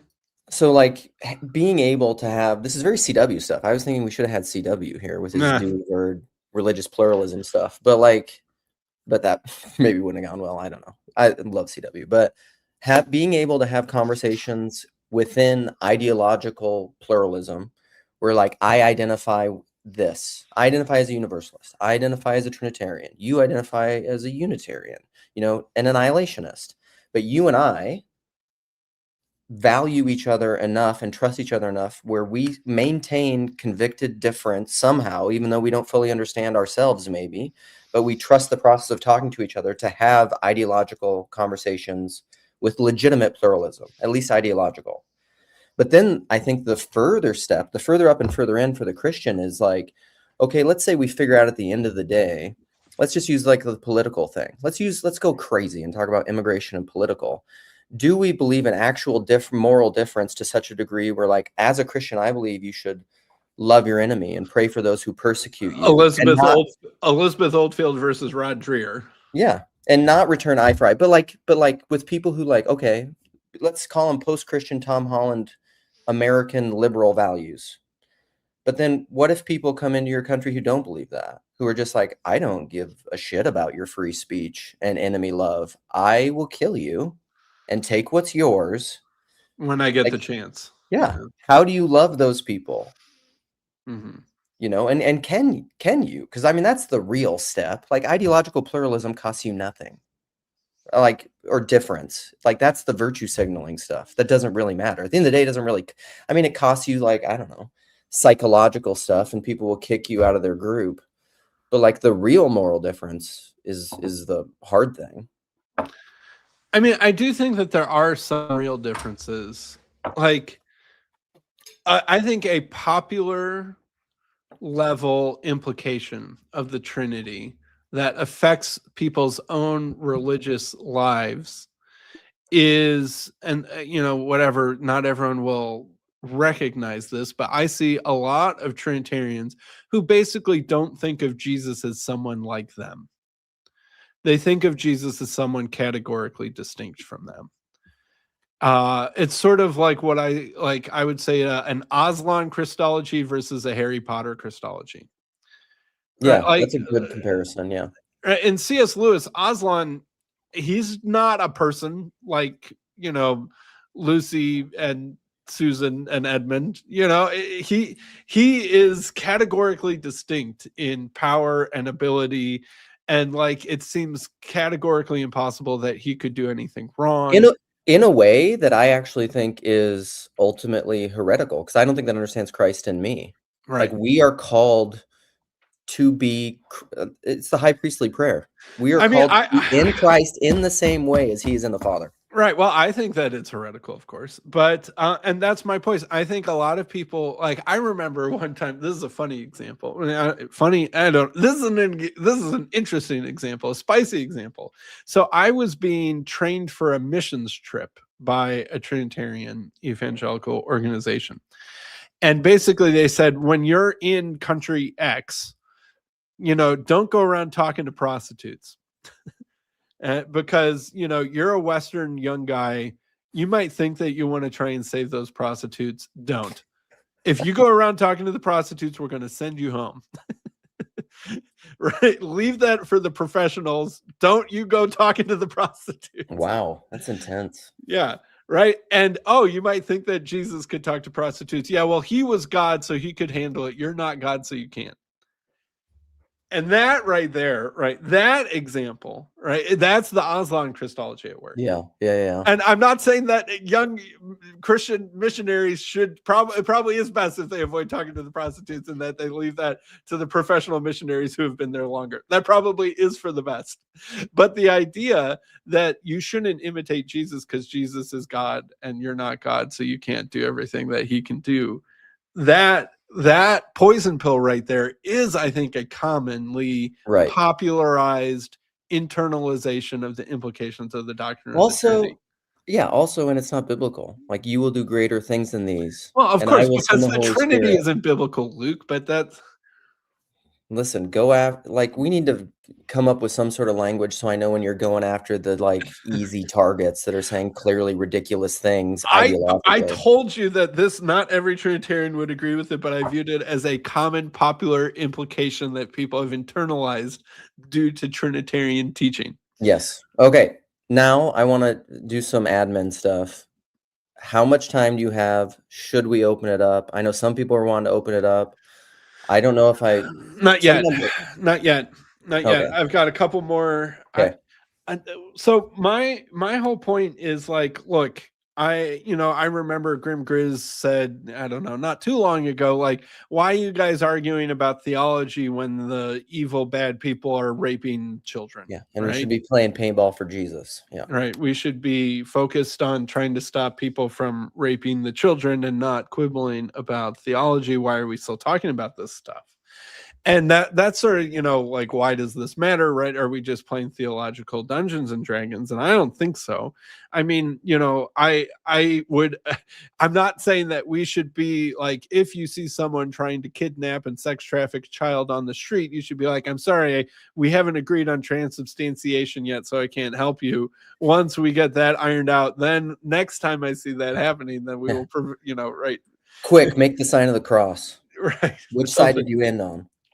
So his point is taken that there are real things going on in the world, but making an organization that has the power to stop child sex trafficking and has the moral wherewithal to do that is going to be based off of all of these theological things, right? Like to form a true That's the function. potential. Those Yeah. are the ideas of the potential that will make that kind of body. Yeah. Right, to make that sort of body Yeah. that has the power and ability to actually have impact on an evil thing like that, Yeah. it needs to have the wherewithal and the collective action and unity and finances and organization and strength of conviction and lack of giving into temptation and lack of corruptibility and yada yada yada Mhm. yada yada yada. And all of those things will involve a lot of theologizing to get to the point where you can actually be the sort of thing that can do that. And at an individual and a collective level, right? Because Mhm. what prevents you from turning into the child sex trafficker, and etc. So the two things aren't unrelated. And I left a comment also, and he was actually relatively sympathetic, if I remember correctly, in his reply that, like, to me, look, the Trinitarians are being mean to my children. The Trinitarians are kicking my children out of their church or whispering to them about doctrines while they have them in Sunday school. True thing that has happened, right? Like, Sometimes that happens in your own family. yeah, sometimes that does happen in your own family. Not every husband and wife agrees about everything. Sometimes I'm the one whispering when mom's not listening. Except I'm just kidding. I would never do that. Well, extended families. I don't think my wife is Oh, trying to like undercut my extended theology. families, definitely in extended families. Yes, that's Yeah. very true. Sorry, I heard some noise. I think it was just my kids being children. No, but I agree. This is the hard conundrum for the American evangelical Luther, here I stand, I can do no other, biblicist Christian, is like, to exclude you is, I mean, man, you got some things stacked up against you because you're following the prescription. Yeah. You just disagree. Well, I mean, every time this happens, they try and drag my name through the mud. And because it's much easier to kick someone out who's not a good person or who doesn't have a good reputation. So step one, ruin their reputation. And then it'll make it a This whole is much easier. nasty. It is nasty, right? And they do that to me and my children. I'm not. I mean, what do people even say about you to like that I'm mentally dirty your name? deluded, that I'm arrogant, that I only trust in my intellect, that, he's, false stuff. I don't know. I'm not in the room when they're saying it, but I some of the information comes back to me. Yeah, no, I guess that's true. In like my bad church experience that I've talked to you about, I guess the same thing happened. Like, that's essentially what happened is the pastor called me a liar.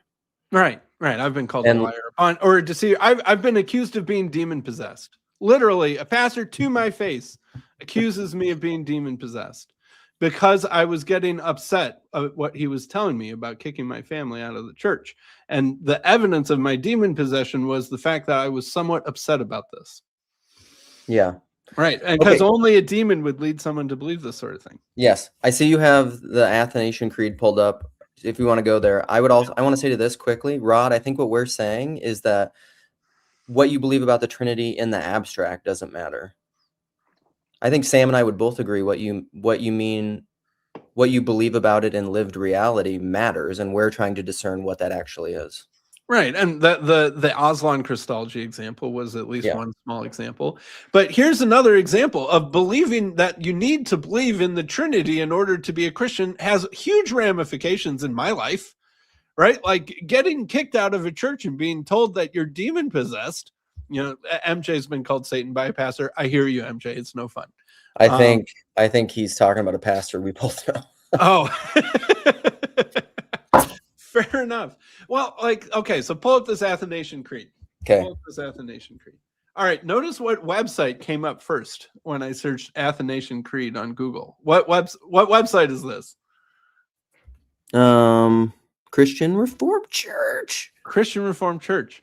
Right? So, honestly, I think one of my points, one of the tensions that I'm feeling is I'm feeling a little disappointed and questioning of what my future role in the TLC is, Yeah. because I don't know if it is the arena for which I can move in the direction that I most care about. Yeah. Cool. I'm very interested in that. Tell me why. Well, like I've said, my main goal has always been to try and pry open the Overton window so that what happened to me doesn't happen to other people And your children. and my children, and so that the future looks different for me and my children than it has looked for the past. And if we could at least even get to the way that annihilationism is currently being treated, I would be thrilled, because it is an ever living present danger to me and my family that the same thing will happen again. And I could move to somewhere else where there's a Unitarian church, but I also really like my community here. Yeah. There are tensions, right? There are trade-offs. You could say, Sam, if that's your highest value, then you should just move to somewhere where there's a church that you like. And there are multiple biblical Unitarian churches out there run by friends of mine that I highly respect, and I would be more than happy and comfortable and thrilled to have them as my pastor. People The often problem about that, Sam, sorry, just to interrupt you quickly, is that's willingly participating in the identitarian game that I hate, which I don't think is further up and further in. I like, kind even of agree with that. so I like kind even of that I agree. can't do it. Right. Like, I mean, if say that if one of those churches magically moved to my backyard, would I start going to it? Absolutely. Yes. Right. Like, but I hear what you're saying. There's part of me that almost views that as like a defeat, or as a admission of defeat, or as a change in focus and a change in goals. And it would be a form of just completely disengaging with the Trinitarian world. Yeah, which I don't think is good for anybody. Well, Because I mean, really, some of those churches are perfectly fine, and I'm not saying that those people should start going to Trinitarian churches. I'm jealous of them in many ways, but I think for me it would be a change of focus. That is, I don't think it's what I've been called to, at the very least. I'll just say that. yeah. But here's the thing, like, do people, I don't know. To me, like, if you don't want actual ideological diversity in your community, like real identitarian pluralism, like I feel like you don't. This is what starts to depress me, Sam, if I'm honest. I'll just be like, people don't even understand what it means to believe and think. Like, that's such a it's such a depressing way of being. I'm like, you guys aren't even beginning to have conversations if you're willing to settle for that. Yeah. You don't even know what you think about things. You know how much about the Trinity I've learned from engaging with you? A lot. And Yes. it matters, right? It affects your life. It's not just completely abstract. Rod or Grim Grizz or whoever thank else. God. Think Rod just now understood my critique of confessionalism. Look at that. There we go. Fine. Thank God. What? This is the logical effect of creedal. All right. So speaking of creeds, let's talk about some creeds. Okay. Let's do it. All right. So I'll zoom in a little bit. All right. This is the Athanasian Creed from the Christian Reformed Church's website. Let me remind you that all office bearers of the Christian Reformed Church need to subscribe to this creed in order to be an office bearer in the Christian Reformed Church. And as far as I can understand, that's like from a deacon all the way up to the people leading synod or being a professor at Calvin University and everyone in between. And if anything, the Christian Reformed Church has re-emphasized their stance as requiring people to believe these things, and you can't just privately not believe them anymore the way that a lot of people are doing about homosexuality or other things. Yeah. Right. That has been the effect of the past few synods in the Christian Reformed Church, which Paul Vanderklay has been covering for us so well. All right, let's read this one. Whoever desires to be saved should above all hold to the Catholic faith. Anyone who does not keep it whole and unbroken will doubtlessly perish eternally. Now, you and I can both laugh at the phrase perish eternally. That is a oxymoronical Yeah. phrase, but anyway, moving on. Also, what first conversation I ever had with PBK is I was talking about all the hell stuff, and I mentioned eternal conscious torment, and he was like, "I've never heard that phrase in my life." There it is, perish eternally. But yeah, he just was unfamiliar with this is the thing when you don't have actual religious pluralism and ideological pluralism, you don't even know the categories. You don't. Right. Anyhow, keep going. Yeah, that we worship God in Trinity, Trinity in unity, neither blending the persons nor dividing the essence, and yada yada, mumbo jumbo nonsense, mumbo jumbo, Trinitarian nonsense. Similarly, the Father is Almighty, the Son is Almighty, the Holy Spirit is Almighty, yet there are not three Almighty beings, but one Almighty being. Whatever the heck that means, certainly sound like you mentioned three Almighty beings, but there's only one of these that's Almighty. Let's forget the fact that the Holy Spirit and the Son are never called Almighty in Scripture. We'll just, anyway. They are all almightiest. All right. Okay. More Trinitarian mumbo jumbo. Just as Christian truth compels us to confess, let's get to. All right. Anyone then who desires to be saved should think thus about the Trinity. But it is necessary for eternal salvation that one also believe in the incarnation of Jesus. We're not done with the list of things that you need to believe in order to experience eternal salvation. Now, this is a true faith. We believe, okay, he's both equally God and equally human and of the essence of the Father, begotten before all time. Okay. Chalcedonian mumbo jumbo, Chalcedonian mumbo jumbo. All right. This is the Catholic faith. One cannot be saved without believing it firmly and faithfully. So I have to be perfectly honest here. It's not entirely the most comfortable thing that this movement is centered around the Christian Reformed Church, and everyone in the Christian Reformed Church, at least every office bearer or whatever exactly the right distinguishing thing is there, needs to believe that I'm condemned to hell. Literally, in the most specific and unambiguous language that one could possibly imagine, that if one doesn't believe Trinity stuff, incarnation stuff, that they are doubtlessly condemned to hell. That is an uncomfortable aspect of the whole thing. Well, and PVK is going to have to wrestle with, like, even in light of this, it's the whole Jordan Peterson thing of, like, what does it mean to believe? Yeah. What does it mean I to don't say I believe believe it, in God? doubtlessly, or whole or complete. I don't. I mean, Yeah. they have multiple phrases in here about how sure and complete and doubtless and unbroken you need to believe in all of this business.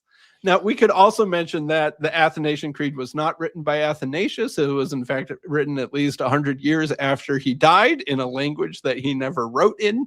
And that the reason why they attributed it to Athanasius is that the Council of Ephesus in 435 AD, they outlawed the making of new creeds, but yet some people still kind of wanted some new creeds that made sure that the non-Trinitarians were more fully condemned to hell. And so they attributed it to someone who lived before that council and retconned it back into the past so that they could have this creed at all. So this whole thing is based off of a historical lie. There's that part too. So that would seemingly be reason enough maybe to not give this creed credence. But I have to say, like at some level, it's not like PVK has ever tried to change that. It's not like he's gravamined the Athanasian Creed at his denomination or anything like that. So, like, I have to say, I've been playing nice and things like that, and I've been relatively gentle-handed, I feel like, in many ways on this topic. Some people might not feel so, but it certainly feels like, as you've noticed, that I don't take the gloves off very often. Yeah. Well, you're very polite, and I mean that's part of being a host, but I also want to open up the space for you to not be. I tend to be, despite how, like, people say that people accuse me of all this, like, feminine, everyone is welcome stuff, but, like, there's not a lot of people in the TLC that disagree or say things more strongly than me. Like, I mean, I've been talking about confessionalism a long time in very strongly worded ways. Yes. And so it's like, that creed, for example, like this is what I mean. This is like what the postmodernists were right about systemic exclusion. Like that's what that does. It's fundamentally ideological and identitarian because it will preclude you. You cannot actually have ideological diversity when you have a creed like that. You're precluding the people who disagree. This is like why my son, who's applying to colleges, a couple of his friends, like are for sure going to go to Wheaton, all out there in that area where their parents went and they think it's great. But like my son, because when we went and toured and I read their little thing, their statement of faith, which apparently the students don't have to sign, only like the board people and stuff. But like it has the Bible as the only authority stuff. And I'm like, well, you can't, like, again, you're systemically excluding people who believe that the church is the authority of the tradition. So you won't have ideological diversity unless people lie. Like that's the problem with these kinds of confessions, no matter how well intended they are, because they don't understand that your propositional assertions of what you think people should believe is only ever the seeds of potential. It doesn't reflect actuality because that's how you act in the world. That's So Jordan Peterson's whole thing. how do you think a Christian institution should be able to maintain a Christian identity? Well, this is the big intellectually. This is why I love the Peter Rollins kind of Lacanian stuff, or even like the Jordan Wood Maximus stuff of the identity of identity and non-identity. To me, I think Christian identity includes non-identity, the thing that you aren't, the other. It's built in. That's what like Christ, the eternal Tao is. So like when you have a confession, you are necessarily excluding the other. That's what the confession does. To me, Christian identity has to include the other. Because to be a Christian is to lay down your life for your friend up to and including your enemy. Father, forgive them. They know not what they do. That is what it means to be a Christian, not to exclude the other, to include them. Pray for those who persecute you, the Beatitudes. Like Christian identity, that's the goal. That's theosis. That's sainthood. But like our systems of religion do the opposite of that. I mean, which is where people who criticize industrial religion are right. I mean, this is my whole shtick, but I just don't understand why people don't understand. I'm doing my best to understand. But all right, so then how do you take communion together? Yeah, that's the part where the rubber really gets down to the road, because we're also in we are, it's the already but not yet. It's even in Orthodox liturgy, it's the like entering into like the eternity of, this is how the Orthodox think of it, of the liturgy or of the services, and then you go out and live in the world. But the eternal reality of it is like it's it has both end. And so like in Orthodoxy, they would say, because they think that the ecumenical councils and the forms of their liturgical services and their structures and their initiation are what's necessary for entrance into the church. But like I always tell people, you don't actually say the creed. I don't know. This is where I'd have to ask. Don't they say it every week? Don't you? They do say it, but structurally, you never say the creed until you're baptized in the church.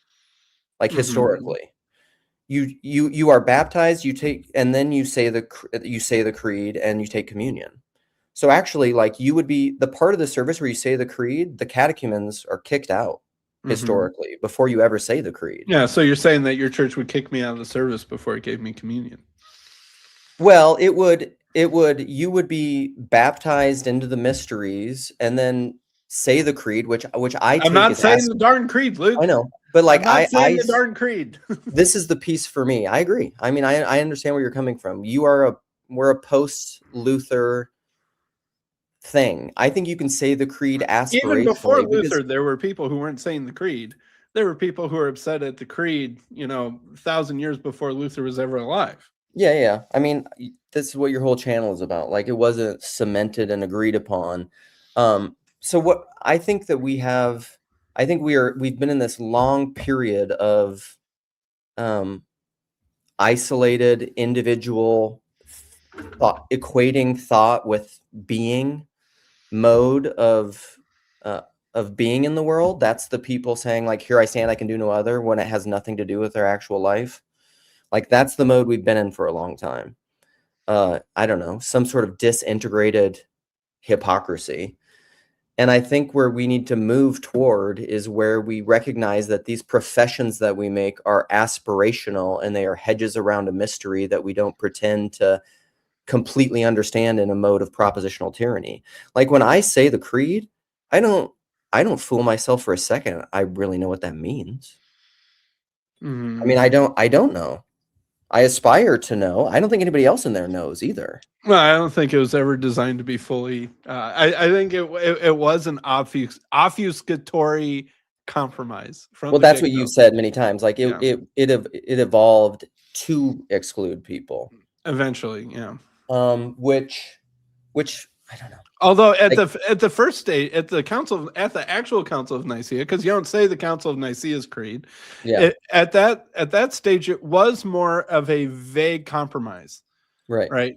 Which was like that was what the word homoousios was originally Right, and supposed the to do. Chalcedonian one nailed it down a lot more. But like that's what's even funny because like in Minneapolis, where me and my son a few weeks ago went and served at this Focus food shelf, which is like all Orthodox communities go, and the people who hosted it was a Coptic church. Mm-hmm. So like we have a kind of fellowship with the Coptic church. Like we couldn't go to each other's churches and have communion. Mm-hmm. But we have a kind of fellowship. I mean, if I were to be so bold, and I think in the eschaton, in the grand working out of things, I think the Copts and the Orthodox and the Oriental Orthodox and the Orthodox will look back on that and say, like, that was an unnecessarily divisive, well, not unnecessarily, that was a divisive thing about language, of which the point was reconciliation, but we had to go through it. Mm-hmm. And then they'll see it as a mistake that God used for his Well, purposes. and I'll say this, and I think you'll probably agree. I think that the whole idea that we were going to have one united church, if we could just get a bunch of church leaders and an emperor together and agree upon a creed, was the problem in the first place. Yeah. Yes. And that's it kept fracturing and fracturing and fracturing and fracturing because there wasn't enough force in the universe to get everyone to agree on what the words should be. And this is Chad's whole thing, like the God of your own understanding. Like everyone down to the individual is going to disagree about those things, which is why we have the individualism of America. Like this is where we've gotten. Like that's where that is led. Like I think all that came from the church. I think identitarian came from the church, came from confessionalism. I've said that since day one. Mm-hmm. And now I think part of what we are doing in the TLC, and I think is very symbolically represented by your friendship with me, is we're trying to figure out reconciliation of that. Right. But I also sort of feel like there's a little bit of fatigue in the TLC to talk about these things. You and I are uniquely long attention spanned to talk about some of these doctrinal things. And I think most people don't care about what I have to say about this anymore, quite frankly. So that's part of my exasperation is I feel like, guys, I still have the same problem. And if anything, it's only worse because I have more kids and they're getting older. Yep. And that if this isn't going to be the place where people care about to help me with that, then I need to find somewhere else where that I can make some progress on that. Well, and I still have the same problem too, Sam. I'm just at a place of I know, peace where I'm just not riling feathers. Right. And at the same level, I don't rile feathers at my own church. I am the quietest, meekest person at my own church. Like people wouldn't believe, like the internet world wouldn't believe how much I keep my head down at my own current church. I'm sure. But you've been very trained with that, Yeah. You've been in the foxhole for a long time. You're not going to stick your head up. Right. I stick my head up on the internet. It's just occasionally the internet world and real life world collide. And that's, yeah. And that's somewhat where this is a training ground, I think, for people to have actual cross ideological communication, because the like what you think about something is so superficial. Like if you're so arrogant to believe that what you think you think about something is where you actually are, then you're a saint. Like you think you are holy. Yeah, that's a good way of saying that. But then there is still the caring about the words while they're in the potential phase that still matters Sure. at some level. Which is the Right. tension I think we're trying to Right. model and walk in, which is very hard as And people just shoot I'm arrows at us from the comments. right. Oh man, I got a lot of arrows. You and I both so do I. we both get plenty of arrows. Yeah. For our own, do we want to open it up for a little while? I don't want to go. I would like to go. Couple more minutes. I'm going to listen to you and go to the bathroom. Was 2025 peak TLC? I don't know. Like who said that? Was it Rod Hare who said that? Sam, go to a nice Episcopalian church. Do you know how often they bring up Trinitarian stuff in an Episcopal liturgy, Rod? I've tried going to an Episcopal. Yeah, but they don't care about any of it, Sam. Oh, but the thing is I care. I'm not going to like recite the Nicene Creed and then take communion right afterwards. Like I know that even though they don't care about it, like all the legacy, like it's even more obvious. Like the Trinitarian stuff is more obvious in an Episcopal liturgy than in a Catholic liturgy, honestly, because of various reasons dating from the 16th and 17th centuries. But so anyway, I think the fatigue is actually due to political discourse, Chad. Well, I agree that politics is perhaps, yes, sucking up too much energy. We love you, Sam. Thank you, Hezzy. I love you too. But I like, don't get me wrong, I loved hosting Midwestuary. That was a lot of fun. That was really a special honor to be the person who got to do that. But I don't know exactly how to articulate this. Afterwards, I sort of had the feeling of, all right, that was theoretically everything you might have thought that you wanted it to be, but yet it somehow doesn't feel satisfying. And yet somehow it also doesn't feel like it's actually addressing the whole reason why I got into this place in the first place. And that it makes me wonder about what my role and energy level is going forward. It was almost sort of like the consequence of success, or I don't know, like, you get what you want and you realize it's not what you want. And then so you think about what it is that you might actually really want. Does that make any sense? Yeah, no, for sure. Well, that's some libidinal pursuit of the lack stuff. But yes, but to your point, I was waiting for the libidinal pursuit of the lack quote. But to your point, I think it's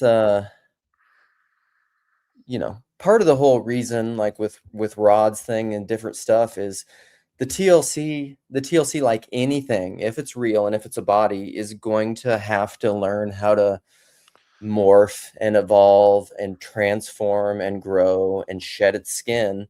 And I think we're in a period of necessary transformation, where we've done a lot of talking and we will continue to talk, but I think we're in a phase of, okay, so now what?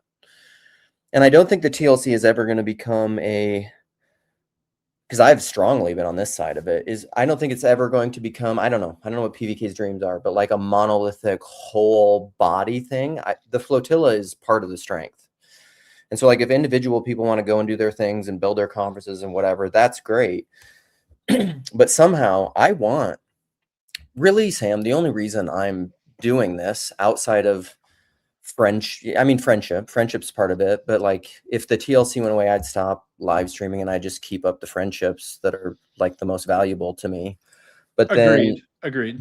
But then I care about actual pluralism, actual good conversations. I think that I'm very American. I think free speech and engaging about ideas in a Jordan Peterson Rogan way of like talking to people with whom you legitimately disagree in good faith is important. And I think most of when people think they're doing that is bullshit. Like the talking heads on political discourse and it's a non-zero sum Kathy Newman colonization just like facade. Like I don't think it's real. And I think we're trying to do that. And I think we're just modeling it. But then how does that ripple out into broader culture? I don't know, but I'm very hopeful of it because it's not that it just matters for me and my kids and you and your kids in church. I think it matters for Western civilization in the world. If we don't learn how to talk to people about things, like it's just all it is power and violence. Like that's really that's the Jordan Peterson thing. It's slave, tyrant, or you work it out through nonviolent stuff. Yeah. You know, so I mean, I think we have to figure out how to do it. And so I hope that's part of what TLC is, I don't know, at least a part of or sowing seeds of or something. Mm-hmm. And I think a lot of the burnout is like, I agree 100% with Chad. The TLC has gotten way too involved in politics in a way that I don't think we're ready for. And I think that's part of the burnout because we're not doing it well because there's still too much idolatry in the politics. Yeah. And I mean, that's also just because politics is taking up more of everybody's attention, right? Like Jordan Peterson originally seemed to be some sort of weird tangential option outside of the political binary. But then it sort of dragged him back down into it.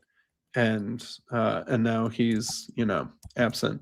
Anyway, we can open up the link soon. Should we open it up super broadly, or should we not open it up super broadly? I trust your judgment. Don't maybe selectively. Because sometimes, because this is also something like McMo said this to me recently. I'm sending myself an email so I can just send it to signal people. Chezi said he wanted it. Chezi, I'll send it to you. You can come in and talk. Other friends, how about this? If you have my phone number, you can message me and I will send you the link. If you have my phone number, I might be able to sneak it to you as well. I will send. Well, you have the link, dog. You can send it to whoever you want. I know. So I'm the back door. If you don't have Luke's contact, but you have my contact. Right. Because I don't know. I don't want to get in a big pissy fight with a bunch of people about, like, I don't want to have that conversation today. Yeah, me either. Sometimes I've been saying this to people, there are times when I'm gonna open it up to the sea monsters and the people who want to just fight with me, but I don't have to do that every day, and today's not that day. How about that? Yeah. Okay, I'm sending it to some people. Chezi, I'll send it to you. It's gonna be in Signal. I'll send it to whatever, a bunch of people. Chad, why are you calling me, Chad? Chad, yeah, just answer and put him on speaker. Chad?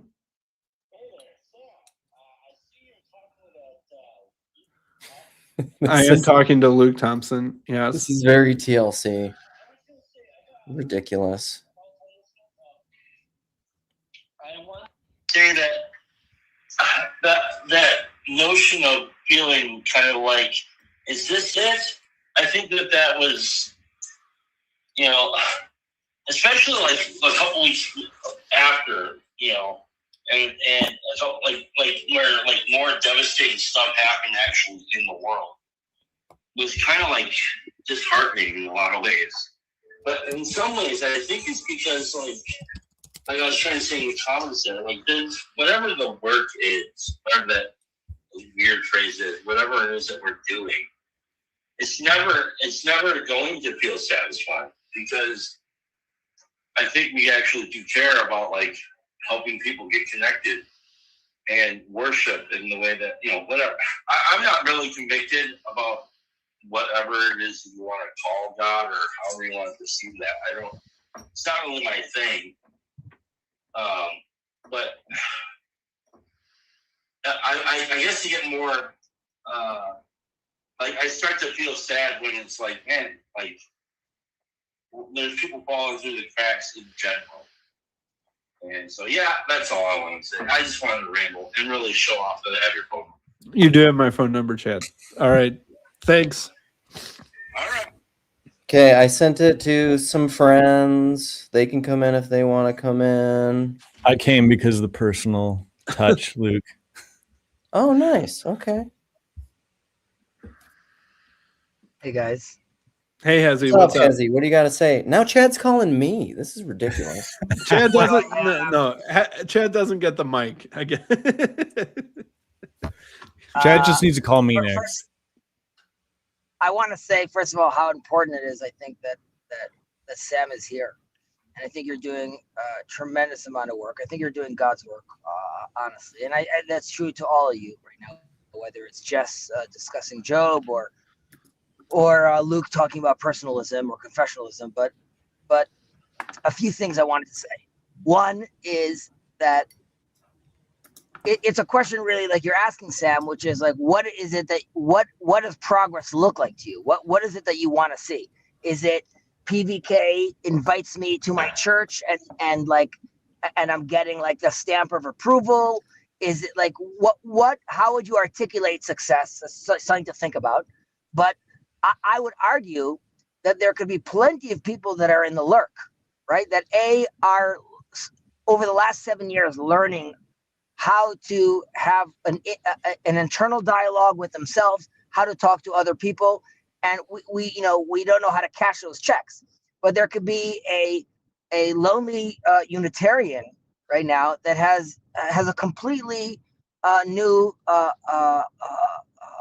look at life right now because of all the work you have done and the confidence that you've shown.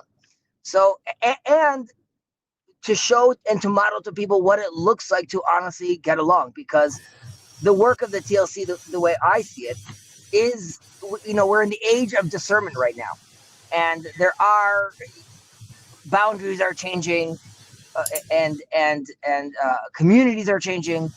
So you are right that in 10 years and in 20 years from now, things that seem more controversial then will be more mainstream now. But you are the boots on the ground. You're doing that work. It's hard to think about it when you're in the thicket. But looking from the outside, as I often do, being a Jew, you guys are having your own renaissance right now of trying to have this internal Christian conversation, God-seeking conversation, and it's wonderful and it's beautiful, and you should be extremely proud to be in a space like this. And then again, it goes to like, what are the goals, or what does it look like success? I don't know, the mid-Esrei, the fact that you hosted it and all these Trinitarian Christians came and were involved, that's a very big statement. And that wouldn't necessarily be possible 20 years ago. Like, think what that means for your dad to see that you're doing something like that. So I would, you should cut yourself some slack.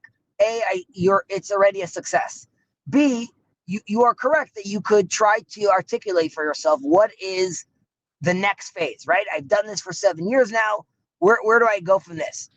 At the very least, you could, whether it's making a handbook for the Unitarian, or sharing more of these conversations out there, bringing in people to have part of these conversations. But I would say, and that's what I'm saying, I'm sending you strength, whatever that means, because I think it would be a very big loss if you left. I think you offer a very unique vision, and you are strengthening your own faith. Even the people that disagree with you, you are strengthening their own faith. So I look at it as a net positive, and we shouldn't be in the business of trying to convert other people right now. At least I say this personally. I think we're close enough to the end game, which is right now we want to make sure that we are making room for everyone to stand whether it's the Mahdi or Mashiach or Jesus, who are we to deny him when he comes? But we want to make sure that, we can't have Abraham looking down at us and seeing all these children fighting constantly. And those are my thoughts. Thanks, Hezzy. That means a lot. Thanks. Yeah, wonderful. We need more Hezzy in the corner. I missed you, man. You're such a charitable, beautiful man. All right. Aaron, Rod, Jess, welcome. Thanks.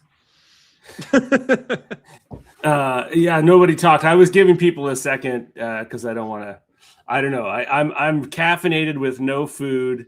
I was just on snowy roads for like an hour taking my kids to school, so I'm a little bit afraid I will not be able to express myself. But Sam, Sam and Luke, I'm really unsettled lately in my spirit about what we're supposed to be doing as Christian people. And I'm really, I'm getting very disillusioned with the idea that we are supposed, that any of this stuff that we talk about in the TLC is going to bring unity. I actually think that we are agents of righteous chaos in a way. And in terms of Sam, considering leaving the TLC, I am always considering leaving the TLC. This is annoying as fuck to me. I'll just be perfectly honest, but I keep coming back, and I really do genuinely love all you people. But the reason, the thing that's going on, I think when Christ said, "I don't come to bring peace but a sword," is we now have a kind of individual consciousness where somebody like Sam can't live with this tension that other people can put aside, can live with, right? And it's a tension that Christ in you, that sort of righteous individual in you just can't let it go. But it's not, but to defend it is, it would be awesome if it made it nicer for some other Unitarians and all that. But in the terms of the global church, it is a chaos. It is an element of chaos. And what the question on my mind lately is, what is worth it to fight against the chaos? It's not necessarily like, how do we stop the chaos? We can't, you know what I mean? And so I think the TLC is actually everybody, like, this is kind of what the church has to be, because we're forcing, this spirit of individuality, where we feel that our individual theology is more important than our collective, or we just cannot accept our collective unity while there are these differences. It's a chaotic thing. And I don't know how to describe it, except that, we end up pooling together these people who all frustrate each other. And it is exactly like that. Frustration is just inherent, because we're forcing the hand of the church. That event, the only unity that will come, the only unified church, will be on the other side of this great chaos, where we figure out how to live together. I think I'm kind of losing steam on this a little bit now, so I want to shut up. But you sort of, like, when we see people defending church communities, like, well, I'm a Trinitarian, and I don't want to give up, this church community. If becoming a Unitarian means I lose my community, that's not an invalid statement. It's just somebody on the other side of the fence. But more and more people, as time goes on, I think it's more and more people are going to I don't even know if it's called waking up, or just not be able to live with certain things in churches. And we have to figure out a new way of community, rather than theological agreement. And we have to be able to see Christ in everybody. And I think that's what Christ was saying, basically, like, I brought a sword. Until human beings can see Christ in each other, all of us, there's just going to be more and more chaos. And that's not even a bad thing. We have to bring the chaos, as long as it is something that is felt, believed, honest. And yeah, I don't know. Somebody respond. I think I'm rambling now. No, thanks, buddy. That's what I've been saying. Anybody else? How's my sound? It's better. Is it good. okay? My signal is terrible. New laptop, so who knows? Well, if Sam feels bad as the declared Unitarian around here, imagine being the guy that doesn't declare anything. I sent PVK an email on January 2nd of 2018 and have been corresponding with him for the first 5 years or so. I just privately corresponded with him and finally showed my face around here.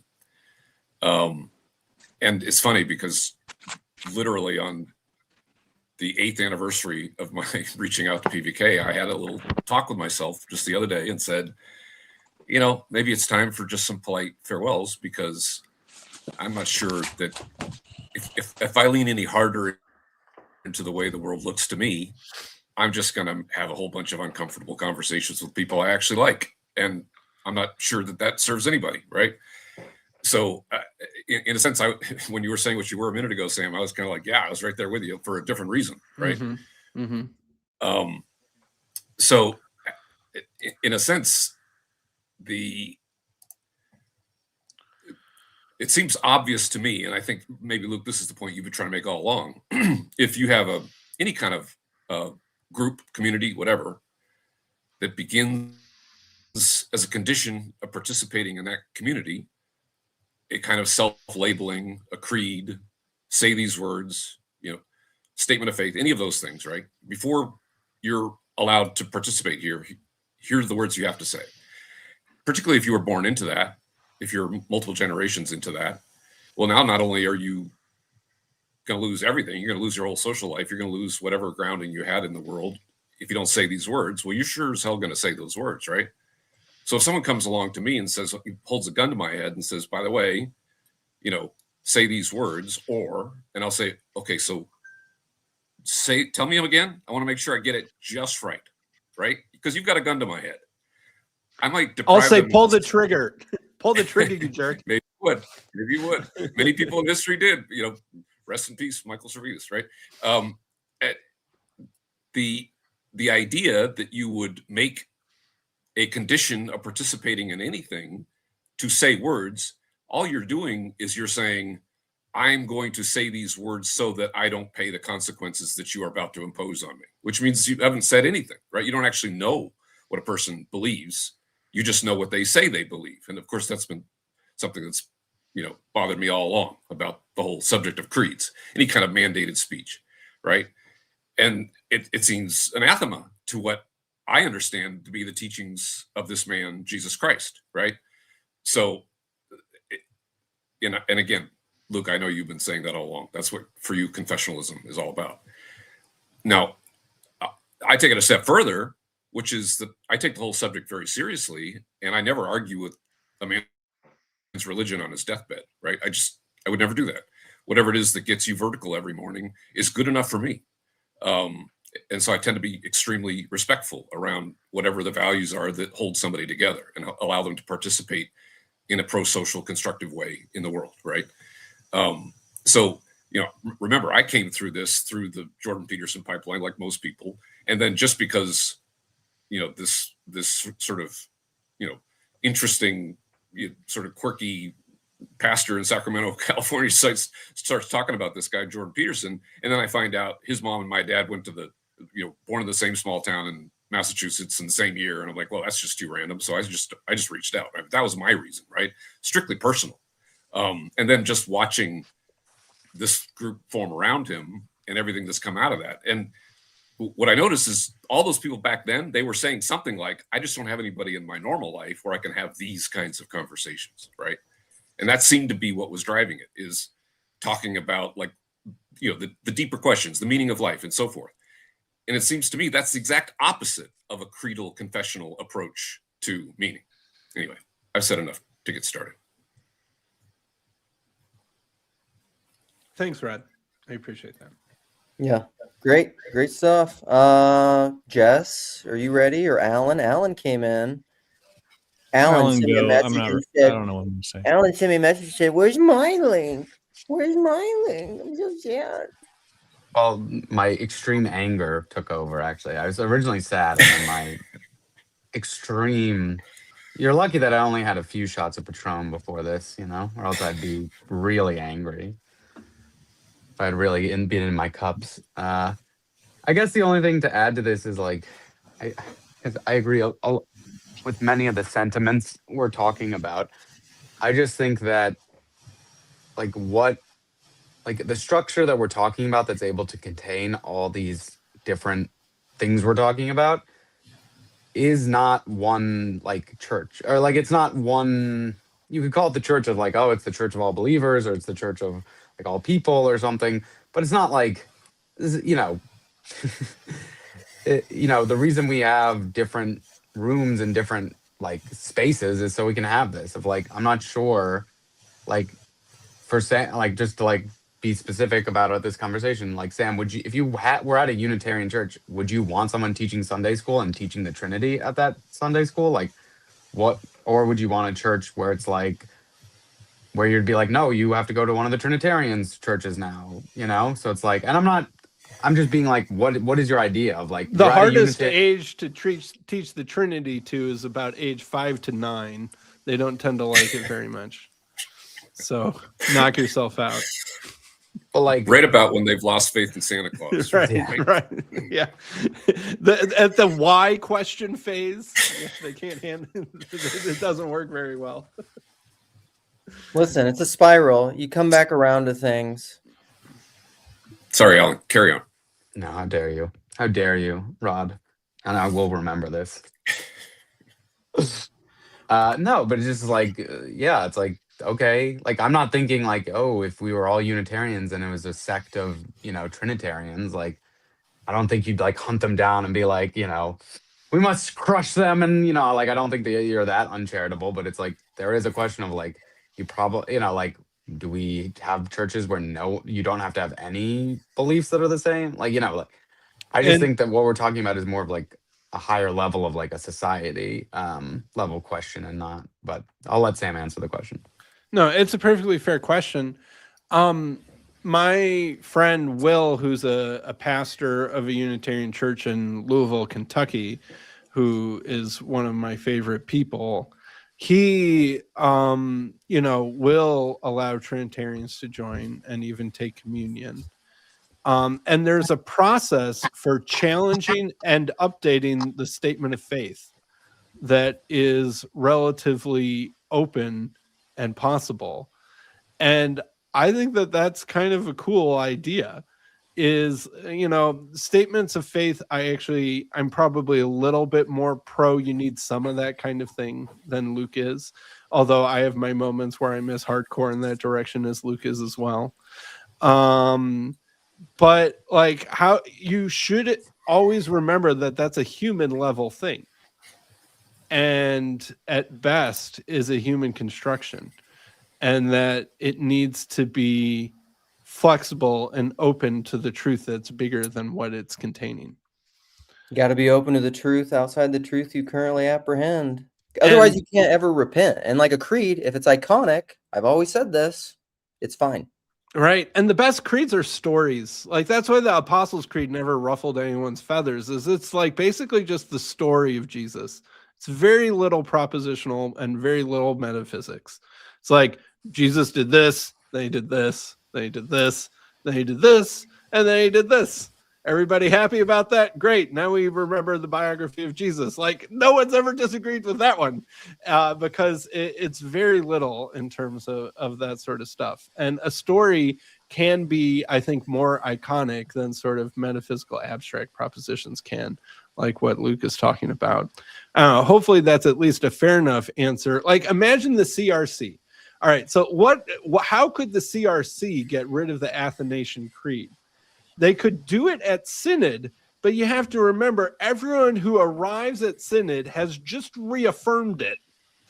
So you would have to have everyone at Synod who just literally reaffirmed the Athanasian Creed, have someone get up during Synod and say, actually, in the past couple minutes, I have changed my mind, and give such a compellingly persuasive speech that, 50% or more of the people in the room suddenly also have the same change of mind, and then vote to get rid of it, right? Because the creed and all of the other confessions, Westminster, Heidelberg, Dort, all those other sorts of words, right? Those are preconfessions to even get into the room, preconditions to get into the room to even consider changing them.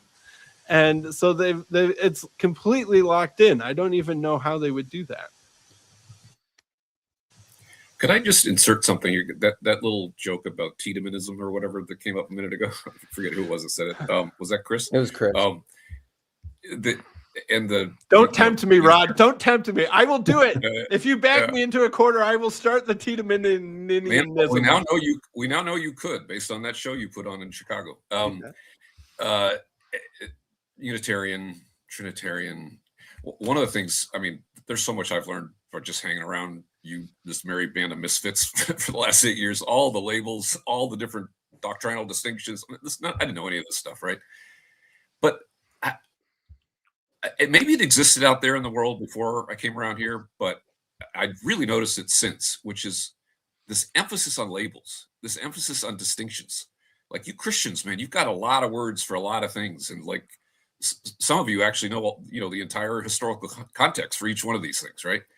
And it's just not something that I'd really ever encountered before until I started hanging around here. And I made a little comment in PBK's video a couple days ago where suddenly I'm a business type. Like he had a label for me too. I'm like, wait a minute, what? Rod Hare, business type. Right? It's like, what was it, Bob Dylan? I contain multitudes, right? Like the idea that a label would like that I would embrace a label. It seems anathema to me. Like you could describe me, you could say things about me that would describe me, male or American or white or bald or right. You could say a lot of things that would describe me, but I wouldn't do that to myself, right? Like, I wouldn't assume an identity. I just me and all the things that make that up, right? So that's always struck me as a little bit odd, right? It doesn't really track with the way I think about how to be in the world. So in a sense, that may be where the problem starts. It's like, well, we're not like those people. We're different in this way. And now we need words to say that. And you better say those words. Otherwise, you're not on the right side of that line. You see what I'm saying? Anyway. And that's why I don't want to start the Tiedemannians is that, my whole effort has been in the direction towards greater unity and not greater distinction. And being able to create churches that could handle the divide that Alan was sort of pressing me on. And what would it mean to do our best to get along together and not necessarily just erase each other's identity or forget all the history of the last 2,000 years, although some of it I wouldn't mind emphasizing slightly less. It doesn't need to be forgotten, but we can put it in some nice little book on the shelf and not pay attention to it very much. But that I agree, Rod, that I don't like the labels, I don't like the divisions, and my direction has always been fighting towards greater unity and less distinction. And I hope my actions have been in line with that, even though most people think I'm trying to do the opposite. What happened to Jess? He comes and goes, I think, because of work stuff. All right. If Gray, I don't know, Gray's internet sucks. Ryan or Rigel? Yeah, I'll go. First of all, hey, Luke and Sam, it's good to actually talk to you guys in person. I've emailed you guys, but I don't know if I've ever talked to you in person. I've grown a lot from both of you in the past few months. Luke, specifically in the personalist knowing side of things. And then Sam in the biblical Unitarian. I had no grid for either of those before coming to the TLC, and they've been super helpful. And the framework, background about me, I work in a full-time ministry right now. I work at a church, just came back on staff at a church, a vineyard church. You just emailed me, Ryan. Okay, I see your email, and now I remember some of the context. Yeah. So I just came back on staff at a vineyard church in northern Indiana. But my framework that I sort of see as helpful is relationships are primary. It's the big circle. Within the relationship, big circle, I see two smaller overlapping circles. One, I see creeds. I think creeds are helpful, but they're way, way less important than forming relationships, having a relationship with God and also having a relationship with other people. So when I say relationships, I mean both a relationship with the divine, with God, and then relationship with other people is what I mean by relationships. And then creeds can be helpful. I don't want to completely get rid of creeds, but they can be helpful to sort of guide us in some way, but they shouldn't be the ultimate truth. And then the overlapping circle I see with creeds are systems and structures. And churches need to have systems and structures to figure out what do you do with offering money, how do you handle volunteers and stuff like that. But I guess my two questions for Sam are mostly, but if anyone else has anything they want to jump in, is as somebody that's brand new to the biblical Unitarian thing, an idea is, what are some like resources that I can look at to learn? Because what I don't want to do is ask you all of the questions that you've been asked at least a million times in your life, and be that annoying person that asks those questions. I've been following your channel for a little while. You had Dustin Smith on. I don't know if his new theology, like I got his new systematic His theology. new book, yeah. Best place to start, or where to start with that. Yeah. I mean, Anselman's always badgering me. When are you Unitarians going to write a catechism or a systematic theology? I'm like, well, there are some from like the 1500s. If you feel like looking those up, they exist. But I think that Dustin Smith is my friend Dustin Smith, who is the host of the Biblical Unitarian podcast, which I joke with him about, is that, there's more than one Biblical Unitarian podcast. So that's very presumptive to grab the definite article there. But he's much better at giving straightforward answers to straightforward questions than I am. His new book is also pretty good, his Systematic Theology of the Early Church. And those sorts of things. So I think that he is good. And I also think that Sean Finnegan on Restitutio has basically some sort of introductory theology courses that he's made that are up for free on his website and YouTube channel, that are much more of like a sort of a basic outline of what I would believe and teach. Yeah, that's super helpful. So I'll go back and look at that second resource. The second question I have for you, because like I want you to remain a part of this community, I guess, is like, so I'm somebody that has I'm clergy in a church. Like I work at a church. How can I like be helpful to you? What ideally would I be doing in my life to help biblical Unitarians find a place and a home? Yeah, I start by arming them. Just send them all guns to prepare for the eventual war and hostile takeover. Sorry, Sam. Yeah, well, I don't mention what church I go to now on the internet, because there are some jerks out there who like to cause trouble for me in real life. But I'll wink, wink, nudge, nudge at you, Ryan, a little bit. So what I think would be helpful is, I think that having some conversations that it were more, I don't know, even just aware at the level of pastors and people who are in leadership at the church, that some people have this position but are otherwise shockingly similar and compatible to us.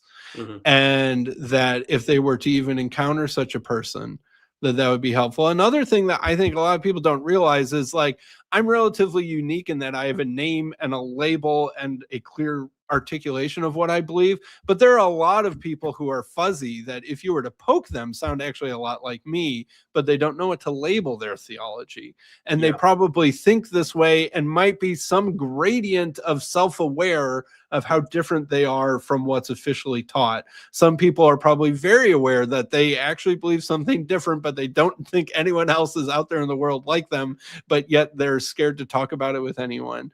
And so if that were even known, that they didn't need to be scared to talk to people about it, that would be helpful.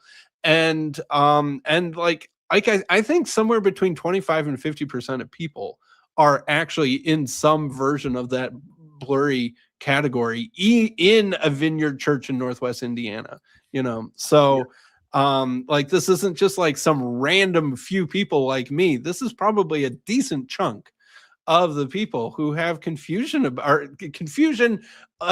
fuzziness, that's probably the better word, on these sorts of subjects.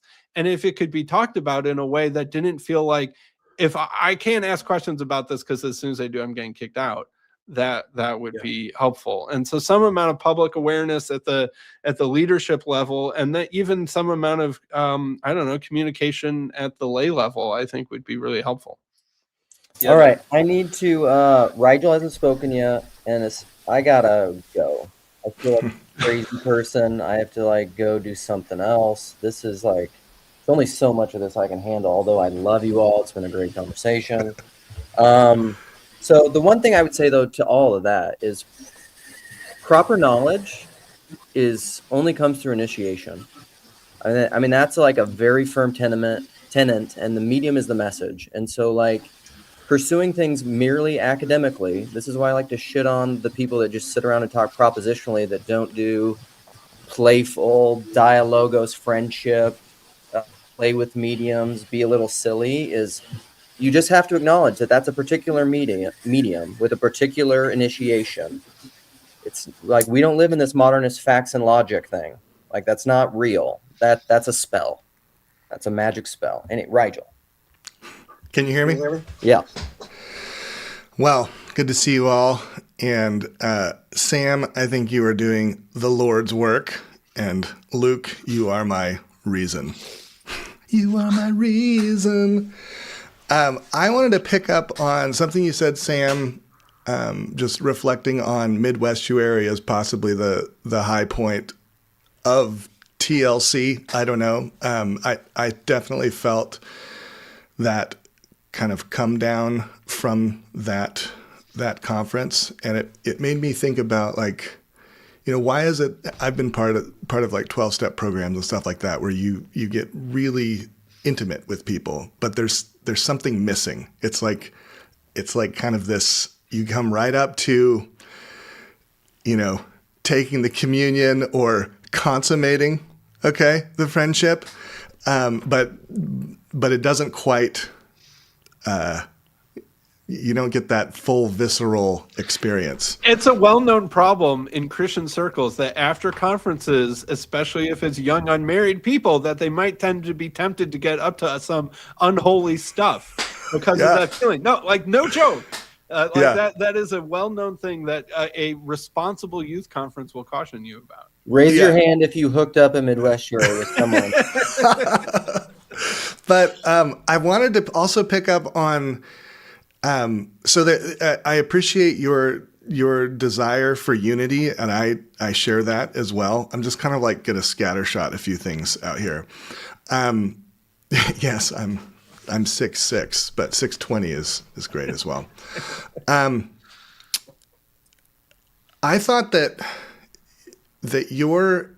one of my highlights of 2025 was a moment in Midwestuary when, Sam, you had Rod Dreher and Elizabeth Oldfield on the stage, and you just instinctually knew the right moment to turn up the heat.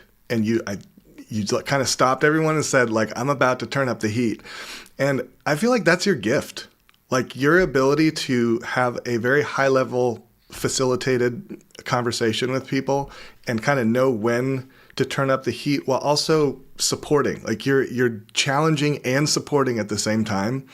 And I think that is your, you have a lot of skill at that, my friend. And I feel like more of that, please, in 2026. And maybe, I see the TLC as a place to practice. Maybe the TLC is the kintsugi, Luke.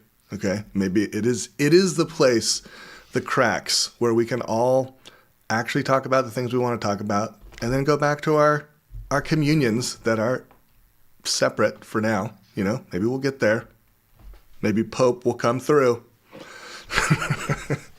Okay, I've lost the thread, but I just want to encourage you, Sam, because I think you're doing some important work. I appreciate all the encouragement. This is what happens when you don't open up. You see, widely. Now I'm feeling bad because it feels like that's why I was, baiting this live stream to be, which really wasn't. Well, I said you were an agent of chaos. I think so. I wasn't encouraging. All right. Let's do closing. I think thoughts Rigel was agreeing that I can be a little bit chaotic. I think, but I actually did start to feel bad because I felt like I was being discouraging. But I actually think that you're modeling unity, like keeping these debates going, is technically a chaotic thing but you're modeling unity, and the place you model that unity is here in the TLC. So you do a great job of that. You never feel like an agent of chaos. And I think one of the things that makes us Christians is that we believe that unity exists, on the other side of some kind of, cloud that we can't see past. Yeah. All right. So I'm hearing more chaos and more heat in 2026. There's no unity without true diversity, I mean, yeah, let's do closing thoughts. Whoever wants to start, popcorn, closing thoughts. I'll go. First of all, I agree, Rigel. That was a great moment. I call it getting to the heart of the matter. And if there's the thing that nobody's talking about, I always want to talk about that, right? And particularly when it's obvious that nobody's talking about it. It's like everyone knows nobody's talking about it. Like somebody's got to speak up and say, what about this thing that nobody's talking about? So doing that well and gracefully is a gift and necessary. So I agree with you. I was going to chime in a minute ago about the whole, I think it was you, Sam, that was saying, there's a lot of people that are kind of fuzzy somewhere in the middle on all these creedal confessional questions. And one of the many things that I learned out of hanging around here was Apostles' Creed, Nicene Creed, like all this stuff. Like I didn't even know what that was, right? And so at one point I was mentioning it to my wife, who grew up United Methodist. And I'm like, I think it was, I can't remember if it was either the Apostles' Creed or the Nicene. It's one of them that they do. And I say, the Apostles' Creed. She says, what are you talking about? And so I Google it and I start saying the words, and then she just finishes it for me, kind of like like the Pledge of Allegiance or whatever. She had no idea what I was talking about. She didn't have any idea what the words were, except that she could recite them from memory. She never once thought about like what the significance of them was, right? And so that's just a kind of a human example of what you're talking about. Great. Yeah, absolutely. Anybody else? Ryan, Alan, Aaron? We don't have to. We can just awkwardly close right now. I just want to say I appreciate these conversations. I hope that we can have more of them until our churches or non-churches figure out a way to actually talk to each other and have good conversations and get to know one another. So thanks for this space. Yes, absolutely. You're welcome. Thank you for saying that. That's nice. I'll go. I second the modeling unity can only happen within chaos. And I want to clarify, Sam, that conversation couldn't have happened if there wasn't a river of love happening on the stage at the same time that you turned up the heat. And in the words of a modern Western Orthodox saint, keep your mind in hell and despair not. Check. Got that one covered. But what is hell, Rigel? Yeah. It is that the distance between myself and the person I am learning to love. Mm-hmm. Perhaps the felt difference. Perhaps merely the felt difference. Felt difference. That's nice. All right. Alan loved it. What do you think, Alan? You wanted to talk. You tried to speak over Rigel, but he was stronger than you. Yeah. I did try and wrestle Rigel, and he just picked me up at Midwestuary. He threw me. Didn't you ride around in like a backpack, like one of those kid backpacks? Yeah. Yeah, on the front. On the front. Yeah, Do you want to face the forward or baby face carrier. back, Alan? Well, if I face towards you, I'll try and latch, and you don't want that. So it's just safer for me to face forward.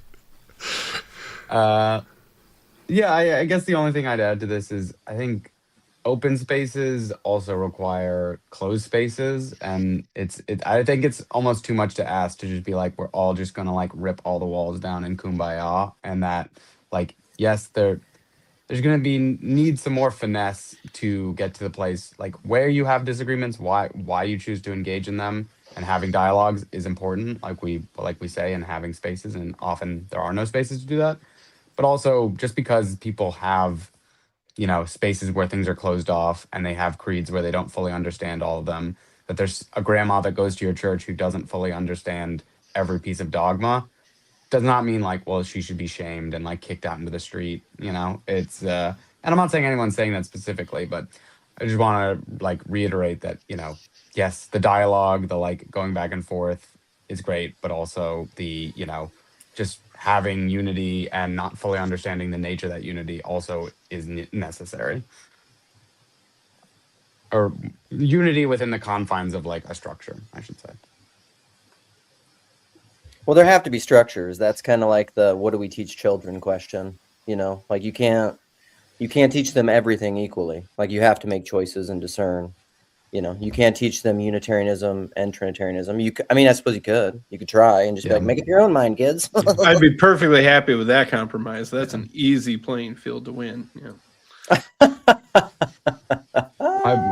Yeah, but that's exactly it. But the only thing I'd add, Luke, is all those are different. Like the space where you teach Trinitarianism, the space you teach Unitarianism, the space where you teach 50-50, the space where you teach 90-10. These are all different. These are all just different worlds, and you have to choose to step into one of those worlds. And you know, you can't you can't choose to step into all worlds at the same time. Yeah, well said. All right, has everyone had their last word? I really wasn't fishing for compliments. That was like Luke originally invited me to talk about John 1:18. That was Sam the original messaged me invite. and said, "I'm feeling sad. How can we get a bunch of people to say nice things about me?" To pick me up and to keep me. How about I threaten to leave, and then that'll really bring out all the nice words of affirmation? No, that was not what this was supposed to be. But Luke, there's your business model. Schedule live streams with people who would like people to come on and say nice things about it. People might even pay for that. That's a great idea. Look at all this. The more you say you don't want compliments. Goodness gracious. Yeah. Thank you, everybody. Thank you. All right. Well, this was good. I still won't be satisfied till Claire Caw gives me a compliment and tells me to stick around. Until then, we haven't really succeeded at what I was going for. Yeah, I may have pissed her off so much. We'll never know. Whatever. You can't please everyone. All right. Thanks for coming, everybody. Until next time. That's it. I'm going to end the stream. Meow meow.